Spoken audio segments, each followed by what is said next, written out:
ಜನರಿಗೆ ಭರವಸೆ ಕೊಡ್ತಾರೆ. ಆದರೆ ಅದು ಎಷ್ಟು ಭರವಸೆಗಳನ್ನು ಪೂರೈಸ್ತಾರೆ, ಈಡೇರಿಸ್ತಾರೆ ಎಂಬುದಾಗಿ ನಮಗೆ ಗೊತ್ತಿಲ್ಲ. ಆದರೆ ಯೇಸು ಮಾತ್ರ ವಾಗ್ದಾನ ಮಾಡಿದ ಆತನು ನಂಬಿಗಸ್ತನಾಗಿದ್ದಾನೆ. ಆಮೇಲೆ ಸತ್ಯವೇದ ಹೇಳ್ತದೆ, ದೇವರ ವಾಗ್ದಾನಗಳು ಎಷ್ಟಿದ್ದರೂ ಅದು ಕ್ರಿಸ್ತನಲ್ಲಿ ಹೌದು ಮತ್ತು ಆಮೇನಾಗಿದೆ. ಆತ ನಮ್ಮೊಂದಿಗೆ ಇದ್ದಾನೆ ಎಂಬುದಾಗಿ ಪ್ರಾಮಿಸ್ ಮಾಡಿದ್ದಾನೆ. ಎಸ್, ಆತನು ಯುಗದ ಸಮಾಪ್ತವರಿಗೆ ಎಲ್ಲ ದಿವಸ ನಮ್ಮ ಸಂಗಡ ಇದ್ದಾನೆ. ಆತನು ಪ್ರಾಮಿಸ್ ಮಾಡಿದ್ದಾನೆ, ನಾನು ನಿನ್ನನ್ನು ಕೈ ಬಿಡುವುದಿಲ್ಲ, ನಾನು ನಿನ್ನನ್ನು ತೊರೆದು ಬಿಡುವುದಿಲ್ಲ. ಖಂಡಿತವಾಗಿ he will never leave us not forsake us. ಆತ ನಮ್ಮನ್ನು ಎಂದಿಗೂ ಕೈ ಬಿಡುವುದಿಲ್ಲ. ಆತನು ಹೇಳಿದ, ನಾನು ನಿನ್ನನ್ನು ಮರೆಯುವುದಿಲ್ಲ. ತಾಯಿಯಾದರೂ ಮಗುವನ್ನು ಮರೆತಾಳು, ನಾನು ನಿನ್ನನ್ನು ಮರೆಯುವುದಿಲ್ಲ ಎಂಬುದಾಗಿ ಆತನು ಪ್ರಾಮಿಸ್ ಮಾಡಿದ್ದಾನೆ. ಎಸ್, ಆ ಪ್ರಾಮಿಸ್ ಟ್ರೂ ಆಗಿದೆ, ಅದು ನೆರವೇರ್ತದೆ ಪ್ರಾಮಿಸ್ ಅದು. ಆತನು ಹೇಳಿದ್ದಾನೆ, ನನಗೆ ಮೊರೆಯಿಡಿರಿ, ಕಷ್ಟ ಸಮಯದಲ್ಲಿ ನಾನು ನಿಮ್ಮ ಮೊರೆಗೆ ಕಿವಿ ಕೊಡ್ತೇನೆ ಎಂಬುದಾಗಿ. ಖಂಡಿತವಾಗಿ ಆತ ನಮ್ಮನ್ನು ಕಷ್ಟದಿಂದ ಬಿಡಿಸ್ತಾನೆ. ಯಾಕೆಂದರೆ ಆತನು ಪ್ರಾಮಿಸ್ ಮಾಡಿದ್ದಾನೆ, ಕಷ್ಟಪಡುವವರೇ ಹೊರವತ್ತವರೇ ನೀವೆಲ್ಲರೂ ನನ್ನ ಬಳಿಗೆ ಬನ್ನಿರಿ ಎಂಬುದಾಗಿ. ನಮ್ಮ ಸತ್ಯವೇದವನ್ನು ಮತ್ತೇನು ಬರೆದ ಸುವಾರ್ತೆ 28ನೇ ಅಧ್ಯಾಯದ ವಚನ 6 ಒಂದು ಭಾಗ ಮಾತ್ರ ನಾವು ಓದಿಕೊಳ್ಳೋಣ. Matthew chapter 28 verse 6. ತಾನು ಹೇಳಿದಂತೆ ಎದ್ದಿದ್ದಾನೆ. ಆತನು, ದೇವರ ವಾಕ್ಯ ಹೇಳ್ತೆ, ತಾನು ಹೇಳಿದಂತೆ ಆತನೇನಾಗಿದ್ದಾನಂತೆ. he is not here, he has risen just as he said, come and see the place where he lay. ನೋಡಿ, ದೇವರ ವಾಕ್ಯ ಹೇಳ್ತದೆ, ತಾನು ಹೇಳಿದಂತೆ ಎದ್ದಿದ್ದಾನೆ, ಬನ್ನಿ ಆತನು ಮಲಗಿದ ಸ್ಥಳವನ್ನು ನೋಡಿರಿ. ಸಬ್ಬತ್ ದಿನ ಆದ ನಂತರ ತರುವಾಯ ಮಗ್ದಲದ ಮರಿಯಳು ಕೆಲವು ಸ್ತ್ರೀಯರು ಸುಗಂಧವಾದ ತೈಲವನ್ನು ತೆಗೆದುಕೊಂಡು ಯೇಸುವಿನ ಸಮಾಧಿಗೆ ಹೋಗ್ತಾರೆ. ಯೇಸುವಿನ ಸಮಾಧಿಗೆ ಹೋಗುವಾಗ 28ನೇ ಅಧ್ಯಾಯದಲ್ಲಿ 1ನೇ ವಚನದಿಂದ ನಾವು ನೋಡುವಾಗ ದೇವರ ವಾಕ್ಯದಲ್ಲಿ ನೋಡ್ತೇವೆ, ಆ ಸಮಾಧಿ ತೆರೆಯಲ್ಪಟ್ಟಿದೆ. ಕಲ್ಲು ಏನಾಗಿದೆ, ಅದು ರೋಲ್ ಆದದನ್ನು ನಾವು ನೋಡ್ತೇವೆ. ದೇವದೂತನ್ನು ಇಳಿದು ಬಂದು ಆ ಕಲ್ಲನ್ನು ಏನು ಮಾಡಿದ, ಅದನ್ನು ರೋಲ್ ಮಾಡಿ ಆ ಕಲ್ಲಿನ ಮೇಲೆ ಕೂತ್ಕೊಂಡಿದ್ದಾನೆ. ಮತ್ತು ಅವ್ರಿಗೆ ಹೇಳ್ತಾನೆ, ಹೆದರಬೇಡಿರಿ, ನೀವು ಯಾರನ್ನು ಹುಡುಕ್ತಿದ್ದೀರಿ ಎಂಬುದಾಗಿ ನನಗೆ ತಿಳಿದಿದೆ. ನೀವು ನಜರೇತಿನ ಯೇಸುವನ್ನಲ್ವಾ ಹುಡುಕ್ತಿದ್ದೀರಿ? ಆತನು ಇಲ್ಲಿಲ್ಲ. ಆತನು ತಾನು ಹೇಳಿದಂತೆ ಆತನೇನಾಗಿದ್ದಾನೆ, ಎದ್ದು ಬಂದಿದ್ದಾನೆ. ಯೇಸ್ವಾಮಿ ಅನೇಕ ಸಲ ಶಿಷ್ಯರಿಗೆ ಹೇಳಿದ್ದಾನೆ, ನಾನು ಸಾಯ್ತೇನೆ, ನನ್ನನ್ನು ಶಿಲುಬೆಗೆ ಹಾಕ್ತಾರೆ ಮತ್ತು ನಾನು ತಿರುಗಿ ಎದ್ದು ಬರ್ತೇನೆ. ಶಿಷ್ಯರಿಗೆ ಅರ್ಥ ಆಗಲಿಲ್ಲ, ಅನೇಕ ಸಲ ಅವ್ರು ನಂಬಲಿಲ್ಲ. ರಿಸರ್ವೇಷನ್ ಆದ ನಂತರ ಕೂಡ ಯೇಸು ಬಂದು ಅವರೊಟ್ಟಿಗೆ ಮಾತಾಡುವಾಗ ಲೂಕ್ ಚಾಪ್ಟರ್ 24ನಲ್ಲಿ 5 ಸಲ ಯೇಸ್ವಾಮಿ ಅವರ ಪ್ರಯೋಗ ಮಾಡಿದ ಅವರಿಗೆ, ನಾನೇ ಎಂಬುದಾಗಿ, ನನ್ನನ್ನು ನೋಡಿರಿ ಎಂಬುದಾಗಿ, ನನ್ನ ಕೈಕಾಲುಗಳು ನೋಡಿ ನಾನೇ ಮಾತಾಡಿದ. ಅವ್ರಿಗೆ ತಿನ್ನಲಿಕ್ಕೆ ಅವರಿಗೆ ಬಾಯಿಗೆ ಕೊಟ್ಟ, ಲೂಕನಿಸುವುದು. ಆದರೂ ಕೂಡ ಅವ್ರು ನಂಬಲಿಲ್ಲ. ದೇವರ ವಾಕ್ಯ ಅವರ ಅಪನಂಬಿಕೆಗೆ ಆತನ ಅವ್ರನ್ನೇನು ಮಾಡಿದ, ರಿಬ್ಯೂಕ್ ಮಾಡಿದ, ಗದರಿಸಿದೆಂಬುದಾಗಿ ದೇವರ ವಾಕ್ಯ ಹೇಳ್ತದೆ. ಆದ್ದರಿಂದ ಇವತ್ತು ನಾವು ಆರಾಧಿಸುವಂಥ ದೇವರು, ಆತನು ಸತ್ತಿದ್ದಾನೆ, ಉಣಲ್ಪಟ್ಟಿದ್ದಾನೆ. ಆದರೆ ದೇವರ ವಾಕ್ಯ ಹೇಳ್ತದೆ, ಆತನು ಮರಣದಿಂದ ಜಯಶಾಲಿಯಾಗಿ ಗೆದ್ದು ಬಂದಿದ್ದಾನೆ. ಆಮೇಲೆ ಮರಣವು ಆತನನ್ನು ಹಿಡಿದುಕೊಳ್ಳಲು ಸಾಧ್ಯವೇ ಆಗಲಿಲ್ಲ. ಆತನು ಮರಣವನ್ನೇ ಜಯಿಸಿ ಮರಣದ ವಿಷದ ಕೊಂಡೆಯನ್ನು ಮುರಿದಾಕಿಕೊಂಡು ಆತನು ಮೃತ್ಯುಂಜಯನಾಗಿ ಎದ್ದು ಬಂದಿದ್ದಾನೆ. ಚರ್ಚ್, ಇದು ನಮಗೆ ಕರ್ತನು ಕೊಟ್ಟಂತ ದೊಡ್ಡ ಆಶೀರ್ವಾದ. ಯೇಸುವಿನ ಪುನರುತ್ಥಾನ ಮಾನವ ಕುಲಕ್ಕೆ ನಿರೀಕ್ಷೆಯನ್ನು ಕೊಟ್ಟಿದೆ. ಯಾಕಂದ್ರೆ ನಾವು ಸತ್ರು ಕೂಡ ದೇವರ ವಾಕ್ಯ ಹೇಳ್ತದೆ, ಕ್ರಿಸ್ತನಲ್ಲಿ ನಿತ್ಯಕ್ಕೂ ನಾವು ಬದುಕುತ್ತೇವೆ. ಯಾಕೆ, ನಾನೇ ಪುನರುತ್ಥಾನನು ಜೀವವಾಗಿ, ನನ್ನ ಮೇಲೆ ನಂಬಿಕೆಡನು.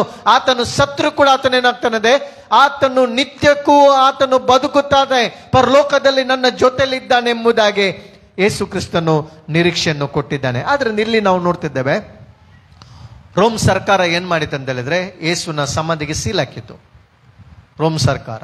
ದಾನಿಯೇಲನ ಅಧ್ಯಾಯದಲ್ಲಿ ಕೂಡ ನೋಡ್ತೇವೆ, ದಾನಿಯೇಲನ್ನು ಸಿಂಹದ ಗಳಿಗೆ ಹಾಕಿದ ನಂತರ ಅದಕ್ಕೇನ್ ಮಾಡಿದ್ರು, ಮುಚ್ಚಿ ಅದಕ್ಕೇನ್ ಮಾಡಿ ಸೀಲ್ ಹಾಕಿದ್ರು. ಹಸಿದ ಸಿಂಹದ ಗವಿಗೆ ದಾನಿಯೇಲನಿಗೆ ಹಾಕಿದ್ರು. ಕಾನೂನು ಪ್ರಕಾರ ಅವನು ಪ್ರಾರ್ಥನೆ ಮಾಡಿದ. ಅವನು ಮಾಡಿದ ತಪ್ಪೇನು, ಅವನ ದಿನಕ್ಕೆ 3 ಬಾರಿ ಯಥಾ ಪ್ರಕಾರ ಅವನು ಪ್ರಾರ್ಥನೆ ಮಾಡ್ತಾನೆ ದೇವರಿಗೆ. ಎಲ್ಲಿ ಹೋಗಿಕೊಂಡು, ಮೇಲಂತಸ್ತಿಗೆ ಹೋಗಿಕೊಂಡು ಯೆರೂಸಲೇಮಿಗೆ ನೋಡ್ತಿದ್ದ. ಅವನು ಕಿಟಕಿಯಿಂದ ಯೆರೂಸಲೇಮಿಗೆ ನೋಡಿಕೊಂಡು, ನನ್ನ ದೇವರ ಆಲಯ, ನಾವಲ್ಲಿ ಧೂಪ ಹಾಕ್ತಿದ್ದೆವು, ವರ್ಷಿಪ್ ಮಾಡ್ತಿದ್ದೆವು, ಯಜ್ಞ ಅರ್ಪಿಸ್ತಿದ್ದೆವು ನಮ್ಮ ಕರ್ತನಿಗೆ. ಆ ದೇವರನ್ನು ನೋಡಿಕೊಂಡು ಅವನೇನು ಮಾಡ್ತಿದ್ದ, ದಿನಕ್ಕೆ 3 ಸಲ ಆತನು ಪ್ರಾರ್ಥನೆ ಮಾಡ್ತಿದ್ದ. ಅವನಿಗೆ ಶಿಕ್ಷೆ ಆಯಿತು, ಯಾರು ಕೂಡ ಪ್ರಾರ್ಥನೆ ಮಾಡಬಾರ್ದು ಎಂಬುದಾಗಿ ಕಾನೂನು ಬಂತು. ಆದರೆ ಅವನು ಪ್ರಾರ್ಥನೆ ಮಾಡಿದ ಅದರ ಶಿಕ್ಷೆ ಏನಂತ ಹೇಳಿದ್ರೆ ಹಸಿದ ಸಿಂಹದ ಗವಿಗೆ. ಬೈಬಲ್ ಸ್ಕಾಲರ್ ಹೇಳ್ತಾರೆ ಮೋರ್ ದನ್ 150 ಹಸಿದ ಸಿಂಹಗಳಿದ್ದದೆ ಗವಿಯಲ್ಲಿ, ದೊಡ್ಡ ದೊಡ್ಡ ಸಿಂಹಗಳು. ಆಗಿನ ಶಿಕ್ಷೆ ಆಗಿತ್ತು. ಆದರೆ ಆ ಸಿಂಹದ ಗವಿಗೆ ಆತನ ಹಾಕಲ್ಪಟ್ಟ, ಮುಚ್ಚಿತು, ಬಾಗಿಲು ಮುಚ್ಚಿತು. ಆದರೆ ರಾತ್ರಿ ಇಡೀ ಅರಸನಿಗೇನಾಗಲಿಲ್ಲ, ನಿದ್ರೆ ಬರಿಲ್ಲ. ಅರಸನು ಅಷ್ಟು ಕ್ಲೋಸ್ ಇದ್ದ ದಾನಿಯೇಲನೊಟ್ಟಿಗೆ. ಆದರೂ ಕೂಡ ಅರಸನಿಗೆ ಏನು ಮಾಡಲಿಕ್ಕೆ ಆಗಲಿಲ್ಲ. ಯಾಕೆಂತ ಹೇಳಿದ್ರೆ ಆತನು ಮುದ್ರೆ ಹಾಕಿದ್ದಾನೆ, ಸೀಲ್ ಹಾಕಿ ಅವರಿಗೆ ಸೈನ್ ಹಾಕಿದ್ದಾನೆ. ಏನು ಮಾಡಲಿಕ್ಕೂ ಆಗುದಿಲ್ಲ. ಕಾನೂನು ಆಗಿದೆ, ಬಂದಾಗಿದೆ. ದಾನಿಯೇಲನನ್ನು ರಕ್ಷಿಸಲಿಕ್ಕೆ ಯಾವ ಅರಸನಿಂದ ಕೂಡ ಇಷ್ಟು ಇನ್ಫ್ಲುಯೆನ್ಸ್ ಇದ್ರೂ ಕೂಡ, ಅಷ್ಟು ಕ್ಲೋಸ್ ಇದ್ರೂ ಕೂಡ ದಾನಿಯೇಲನಿಗೆ ರಕ್ಷಿಸಲು ನಾವು ನೋಡ್ತೇವೆ ಅರಸನಿಂದ ಆಗಲಿಲ್ಲ. ಆದರೆ ರಾತ್ರಿ ಇಡೀ ಅರಸನಿಗೆ ನಿದ್ರೆ ಬರಲಿಲ್ಲ. ಬೆಳಿಗ್ಗೆ ಎದ್ದುಕೊಂಡು ಆ ದಾನಿಯೇಲನ ಹಾಕಿದಂತ ಗವಿಗೆ ಹೋಗಿಕೊಂಡು, ದಾನಿಯೇಲನೇ, ಅವನು ಹೇಗೆ ಕೇಳ್ತಿದ್ದಾನೆ, ಜೀವ ಸ್ವರೂಪನಾದ ದೇವರ ಸೇವಕನೇ, ನೀನು ಆರಾಧಿಸುವಂತ ದೇವರು, ನಿನ್ನನ್ನು ಸಿಂಹದ ಬಾಯಿಂದ ತಪ್ಪಿಸಲು ಶಕ್ತನೋ. ಒಳಗಿಂದ ವಾಯ್ಸ್ ಬರ್ತದೆ, ಅರಸನೇ ಚಿರಂಜೀವಿ ಆಗಿರು, ನನ್ನ ದೇವರು ತನ್ನ ದೂತನನ್ನು ಕಳಿಸಿ ಸಿಂಹದ ಬಾಯಿಯನ್ನು ಕಟ್ಟಿದ. ರಾತ್ರಿ ಹಸಿದ ಸಿಂಹಗಳಿಗೆ ಒಂದು ಫುಡ್ ಕೊಡುವಾಗ ಏನು ಮಾಡ್ತದೆ, ಅದು ವಿದಿನ್ 2 ಮಿನಿಟ್ಸ್ನಲ್ಲಿ ಸಿಂಹ ಏನು ಮಾಡ್ತದೆ, ಅಷ್ಟು ಸಿಂಹಗಳು, 150 ಸಿಂಹಗಳು ಊಟ, ಬೆಳಗಿದ್ದು ಬ್ರೇಕ್ಫಾಸ್ಟ್ ಒಂದು ದಾನಿಯೇಲ ಅಲ್ವಾ. ಆದರೆ ದೇವರ ವಾಕ್ಯ ಹೇಳ್ತದೆ ರಾತ್ರಿಯಿಂದ ಬೆಳಗ್ಗೆ ತನಕ ಸಿಂಹಗಳು ಕೂಡ ದಾನಿಯೇಲನೊಟ್ಟಿಗೆ ಫಾಸ್ಟಿಂಗ್ ಮಾಡಿತು. ಟಚ್ಚೇ ಮಾಡಲಿಲ್ಲ, ದಾನಿಯೇಲನ ಹತ್ತಿರವೇ ಹೋಗಲಿಲ್ಲ. ಇದು ನಮ್ಮ ದೇವರು ಮಾಡುವಂತ ಕಾರ್ಯ. ಆಮೆನ್. ನಮ್ಮ ದೇವರು ಮಾಡುವಂತ ಕಾರ್ಯ. ಆತನು ಮರಣದಿಂದ ಕೂಡ ತಪ್ಪಿಸಲು ಶಕ್ತನಾದ ದೇವರಾಗಿದ್ದಾನೆ. ಮರಣದಿಂದ ಕೂಡ ಜೀವದಿಂದ ಎಬ್ಬಿಸಲು ಆತನು ಶಕ್ತನಾಗಿದ್ದಾನೆ. ಯೇಸು ಜೀವಿಸುವುದಕ್ಕೆ ಒಂದೇ ಒಂದು ಸಾಕ್ಷಿ ಅಂದ್ರೆ ಇವತ್ತು ಕೂಡ ಸತ್ತವರು ಎದ್ದು ಬಂದಿದ್ದಾರೆ. ಎಷ್ಟೋ ಮಂದಿ ಸತ್ತವರು ಎದ್ದು ಬಂದಿದ್ದಾರೆ. ಪ್ರಾರ್ಥನೆ ಮಾಡ್ಕೊಂಡು ಯೇಸುವಿನ ಹೆಸರಿನಲ್ಲಿ ಕ್ಯಾನ್ಸರ್ ಹೀಲ್ ಆಗ್ತದೆ, ರೋಗಿಗಳು ಸ್ವಸ್ಥರಾಗ್ತಾರೆ, ದೆವ್ವ ಬಿಟ್ಟು ಹೋಗ್ತದೆ. ಸತ್ತವರು ಎದ್ದು ಬಂದಂತ ಅನೇಕ ಸಾಕ್ಷಿಗಳು ನಮ್ಮ ಮಧ್ಯದಲ್ಲಿದೆ. ಆದ್ರಿಂದ ಇಲ್ಲಿ ನಾವು ನೋಡ್ತೇವೆ, ರೋಮ್ ಸರ್ಕಾರ ಏನ್ ಮಾಡಿತು, ಆ ಸಮಾಧಿಗೆ, ಯೇಸುವಿನ ಸಮಾಧಿಗೆ ದೊಡ್ಡದಾದಂತ more than 2 ton 2 ton 2,000 kg ಆ ಕಲ್ಲನ್ನು ಏನ್ ಮಾಡಿತು, ಅದಕ್ಕೆ ಮುಚ್ಚಿ, ಎಷ್ಟು ಮಂದಿ ಅದನ್ನು ಕಲ್ಲನ್ನು ಮುಚ್ಚಿರಬಹುದು, ಮೋರ್ ದೆನ್ 20 ಜನರಿಗಿಂತ ಮೇಲ್ಪಟ್ಟ ಜನರು ಆ ಕಲ್ಲನ್ನು ಅವ್ರು ಏನ್ ಮಾಡ್ಬೇಕು, ಹೊತ್ತುಕೊಂಡು ಹೋಗ್ಬೇಕು. ಯಾರಿಂದ ಕೂಡ ಅದನ್ನು ಕಲ್ಲನ್ನು ತೆಗಿಲಿಕ್ಕೆ ಆಗೋದಿಲ್ಲ. ಅದಕ್ಕೆ ಸರ್ಕಾರ ಏನ್ ಮಾಡಿತ್ತು ಅಂತ ಹೇಳಿದ್ರೆ, ಸೋಲ್ಜರ್ ನಿಂತಿದ್ದಾರೆ, ಸೈನಿಕರು ನಿಂತಿದ್ದಾರೆ, ಕಾವಲುಗಾರರು ನಿಂತಿದ್ದಾರೆ. ಯಾಕಂದ್ರೆ ಯಾರು ಕೂಡ ಬಾಡಿಯನ್ನು ಕೊಂಡೋಗ್ಬಹುದು ಎಂಬುದಾಗಿ. ಆದರೆ ದೇವರ ವಾಕ್ಯ ಹೇಳ್ತದೆ, ವಾರದ ಮೊದಲನೆಯ ದಿವಸ ಸಂಡೇ, ವಾರದ ಮೊದಲನೇ ದಿವಸ ದೇವರ ವಾಕ್ಯ ಹೇಳ್ತದೆ, ದೇವದೂತನ್ನು ಇಳಿದು ಬಂದು, ಅವರೆಲ್ಲರೂ ಭಯಪಟ್ಟರು ಕಾವಲುಗಾರರು. ಅವನೇನ್ ಮಾಡಿದ ಅಂತ ಹೇಳಿದ್ರೆ, ಆ ಕಲ್ಲನ್ನು ರೋಲ್ ಮಾಡಿದ. ಮತ್ತು ಯೇಸು, ದೇವರ ವಾಕ್ಯ ಹೇಳ್ತದೆ, ಆತನು ಸಮಾಧಿಯಿಂದ ಎದ್ದು ಬಂದ. ಇಲ್ಲಿ ನಾವು ನೋಡ್ತೇವೆ, ಮಗ್ದಲದ ಮರಿಯಳು ಮತ್ತೆ ಬೇರೆ ಸ್ತ್ರೀಯರು ನಾವು ನೋಡ್ತಿದ್ದೇವೆ. ಅವರು ಯೇಸುವನ್ನು ನೋಡ್ಲಿಕ್ಕೆ ಅಲ್ಲಿ ಹೋಗ್ತಿದ್ದಾರೆ, ಯೇಸುವಿನ ಸಮಾಧಿಯನ್ನು ನೋಡ್ಲಿಕ್ಕೆ ಹೋಗ್ತಿದ್ದಾರೆ. ಸಮಾಧಿಗೆ ಹೂವನ್ನು ಹಾಕ್ಲಿಕ್ಕೆ, ಸಮಾಧಿಗೆ ಪರಿಮಳ ತೈಲವನ್ನು ಹಾಕ್ಲಿಕ್ಕೆ ಅವರು ಹೋಗ್ತಿದ್ದಾರೆ. ಆದರೆ ಆತನು ಅಲ್ಲಿ ಇಲ್ಲ, ಆತನು ಎದ್ದು ಬಂದಿದ್ದಾನೆ. ಇವತ್ತು ನಾವು ನೋಡ್ತೇವೆ, ಈ ಪ್ರಪಂಚದಲ್ಲಿ ಮಹಾತ್ಮರು ಹುಟ್ಟಿದ್ದಾರೆ, ತತ್ವಜ್ಞಾನಿಗಳು ಹುಟ್ಟಿದ್ದಾರೆ, ಅನೇಕ ಫಿಲೋಸಫರ್ ನಾವು ನೋಡ್ತೇವೆ ಹುಟ್ಟಿದ್ದಾರೆ, ಸತ್ತಿದ್ದಾರೆ. ಅವರ ಸಮಾಧಿಗಳು ಲೋಕದಲ್ಲಿದೆ, ನಮ್ಮ ಮುಂದೆ ಇದೆ. ನಮ್ಮ ಮೂಲ ಪಿತೃನಾದ ನಾವು ನೋಡ್ತಿದ್ದೇವೆ ಅಬ್ರಾಮನು, ಅವನ ಸಮಾಧಿ ಎಬ್ರನ ಮಕ್ಕಲ್ಪ ಗವಿಯಲ್ಲಿದೆ. ಇವತ್ತು ಕೂಡ ಚರಿತ್ರೆಯವನ ಸಮಾಧಿ ಇದೆ. ಮೊಹಮ್ಮದ್ ಪೈಗಂಬರ್ದು ಸಮಾಧಿ ಇದೆ, ಬುದ್ಧನ ಸಮಾಧಿ ಇದೆ, ಮಹಾತ್ಮ ಗಾಂಧೀಜಿದು ಸಮಾಧಿ ಇದೆ. ಅನೇಕ ಜನರು ಸತ್ತಿದ್ದಾರೆ, ಈ ಲೋಕದಲ್ಲಿ ಹುಟ್ಟಿದ್ದಾರೆ, ಸತ್ತಿದ್ದಾರೆ. ಆದರೆ ಚರಿತ್ರೆಯಲ್ಲಿ ಒಂದೇ ಸಮಾಧಿ ತೆರಲ್ಪಟ್ಟಿದೆ, ಅದು ನಜರೇತಿನ ಯೇಸು ಕ್ರಿಸ್ತನ ಸಮಾಧಿ ಚರಿತ್ರೆಯಲ್ಲಿ. ಯಾಕೆ? ಆತನು ಸಮಾಧಿಯಿಂದ ಎದ್ದು ಬಂದಿದ್ದಾನೆ, ಆತನು ಪುನರ್ತನಿಗೆ ಎದ್ದು ಬಂದಿದ್ದಾನೆ. ಇವತ್ತು ಇಡೀ ಮಾನವ ಕುಲಕ್ಕೆ, ಇಡೀ ಜಗತ್ತಿನಲ್ಲಿ ಹುಟ್ಟಿದಂತ ಪ್ರತಿಯೊಬ್ಬ ನರ ಪ್ರಾಣಿಗಳಿಗೆ, ಮನುಷ್ಯನಿಗೆ ನಾವು ನೋಡ್ತಿದ್ದೇವೆ, ಮನುಷ್ಯರಿಗೆ ಪುನರ್ತನದ ಬಗ್ಗೆ ನಿರೀಕ್ಷೆ ಹುಟ್ಟಿಸಿದವನು ಯಾರಂತ ಹೇಳಿದ್ರೆ ಯೇಸು ಕ್ರಿಸ್ತನು. ಯಾಕೆಂದ್ರೆ ಆತನು ಪ್ರಥಮ ಫಲವಾಗಿ ಎದ್ದು ಬಂದಿದ್ದಾನೆ. ಆತನು ಮರಣದಿಂದ ಆತನು ಎದ್ದು ಬಂದಿದ್ದಾನೆ. ಮತ್ತೆ ಇಡೀ ಲೋಕಕ್ಕೆ ನಮಗೆ ಒಂದು ಆತನು ನಿರೀಕ್ಷೆ ಕೊಟ್ಟಿದ್ದಾನೆ. ಯೇಸು ಪುನರ್ತನ ಹೊಂದಿದ್ದಾನೆ. ಆದ್ದರಿಂದ ಚರ್ಚ್ ನಾವು ಮರಣಕ್ಕೆ ಭಯ ಪಡುವಂತ ಅವಶ್ಯಕತೆ ಇಲ್ಲ.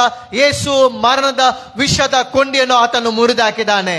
ಮರಣವೇ ನುಂಗಿ ಹೋಯ್ತು, ಮರಣವೇ ನಿನ್ನ ವಿಷದ ಕೊಂಡಿ ಎಲ್ಲಿ? ಆತನು ಮರಣವನ್ನು ಜಯಿಸಿ ಮರಣ ಮತ್ತು ಪಾತಾಳದ ಬೀಗದ ಕೈಗಳು ನನ್ನ ಕೈಯಲ್ಲಿದೆ ಎಂಬುದಾಗಿ ಆತನು ಪ್ರಾಮಿಸ್ ಮಾಡಿದ್ದಾನೆ. ಅದನ್ನು ಯೇಸು ಪುನರ್ತನ ಹೊಂದಿದ ನಂತರ ಆತನು ಕೊಟ್ಟಂತ ಸಂದೇಶ ಏನು ಶಿಷ್ಯರಿಗೆ? ಮೊದಲನೇದಾಗಿ ನಾವು ನೋಡ್ತೇವೆ ಮತ್ತೇನು ಬರೆದ ಸುವಾರ್ತ 28ನೇ ಅಧ್ಯಾಯದಲ್ಲಿ ವಚನ 9, ಮ್ಯಾಥ್ಯೂ ಚಾಪ್ಟರ್ 28 ವರ್ಸ್ 9 ನಾವು ನೋಡ್ತಿದ್ದೇವೆ. ಆಗ ಯೇಸು ಅವರ ಎದುರಿಗೆ ಬಂದು ನಿಮಗೆ ಶುಭವಾಗಲಿ ಅಂದನು.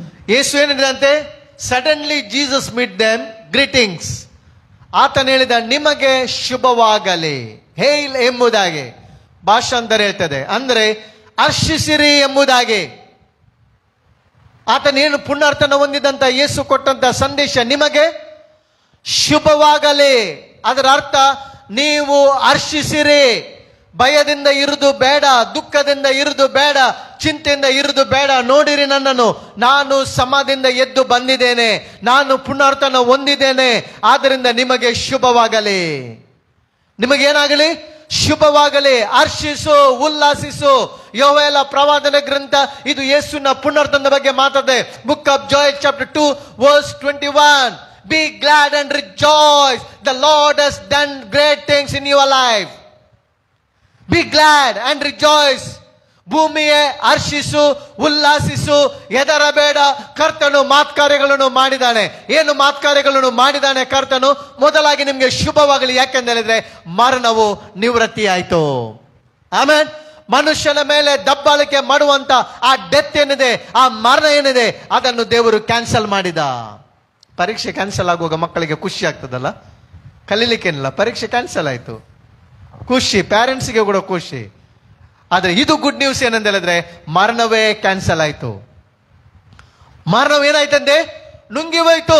ಪ್ರತಿಯೊಬ್ಬ ಮನುಷ್ಯನಿಗಿರುವಂತಹ ಭಯ ಏನಂದ್ರೆ ಮರಣ ಭಯ. ಒಂದ್ ವೇಳೆ ನಾಳೆ ಡೇಟ್ ಕೊಟ್ರೆ ಡಾಕ್ಟರ್ ಇಷ್ಟು ಗಂಟೆಗೆ ಆಯ್ತು ನಿಂದು ಲಾಸ್ಟ್ ಅಂತ ಹೇಳಿದ್ರೆ, ಎಲ್ಲಾದ್ರೂ ಪಿಕ್ನಿಕ್ ಹೋಗ್ತೀರಾ? ಇಲ್ಲ.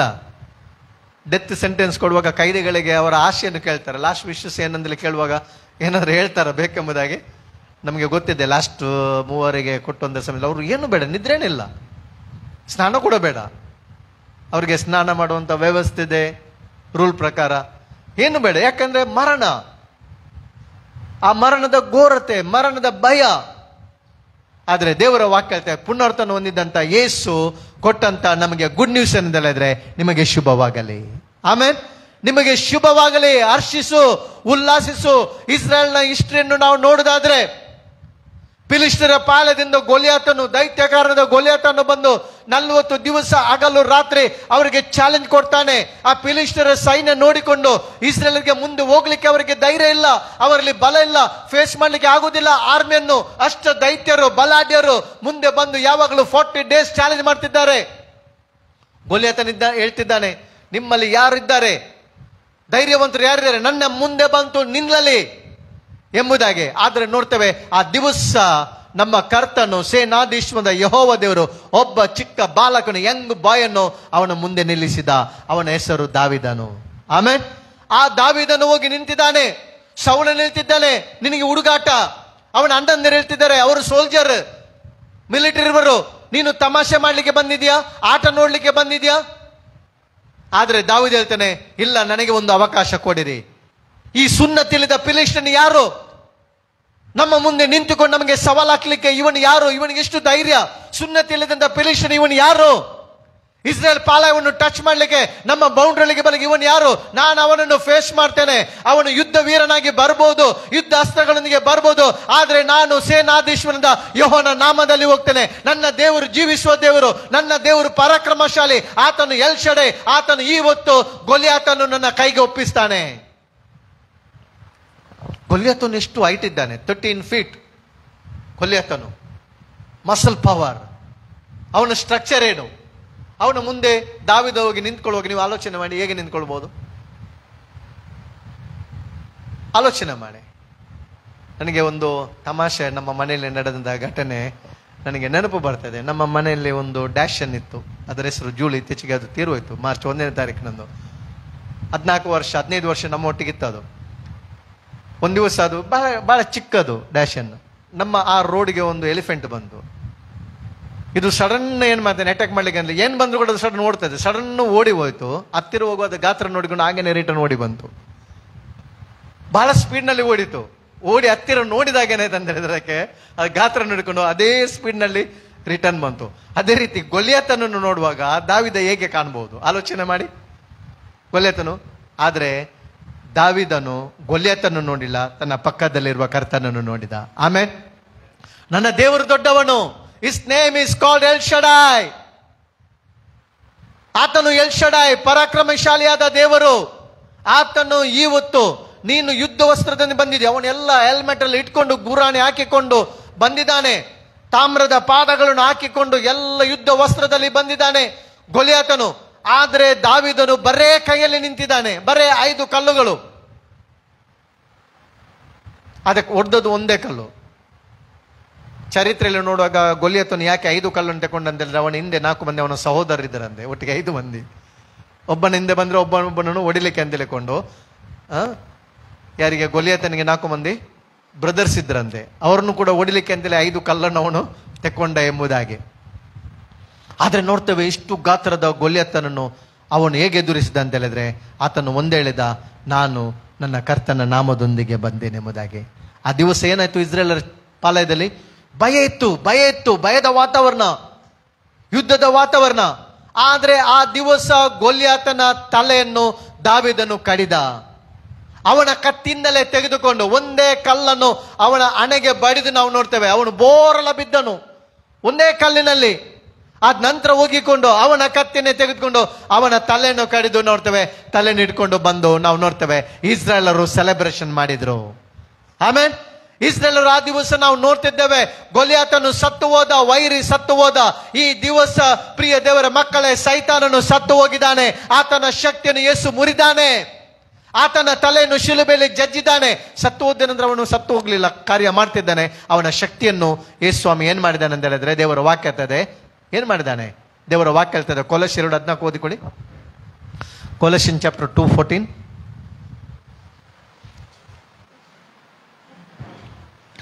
ಆತನು ನಮ್ಮ ಅಪರಾಧಗಳನ್ನೆಲ್ಲ ನಮ್ಮ ಎಲ್ಲ ಅಪರಾಧಗಳನ್ನು ಕ್ಷಮಿಸಿ ನಮ್ಮ ಮೇಲೆ ದೋಷಾರೋಪಣೆ ಮಾಡಿದಂತ ಆಜ್ಞಾರೂಪವಾಗಿದ್ದಂತ ಪತ್ರವನ್ನು ಕೆಡಿಸಿ ಅದನ್ನು ಶಿಲುಬೆಗೆ ಜಡಿದು ಇಲ್ಲದಂತಾಗ ಮಾಡಿದನು.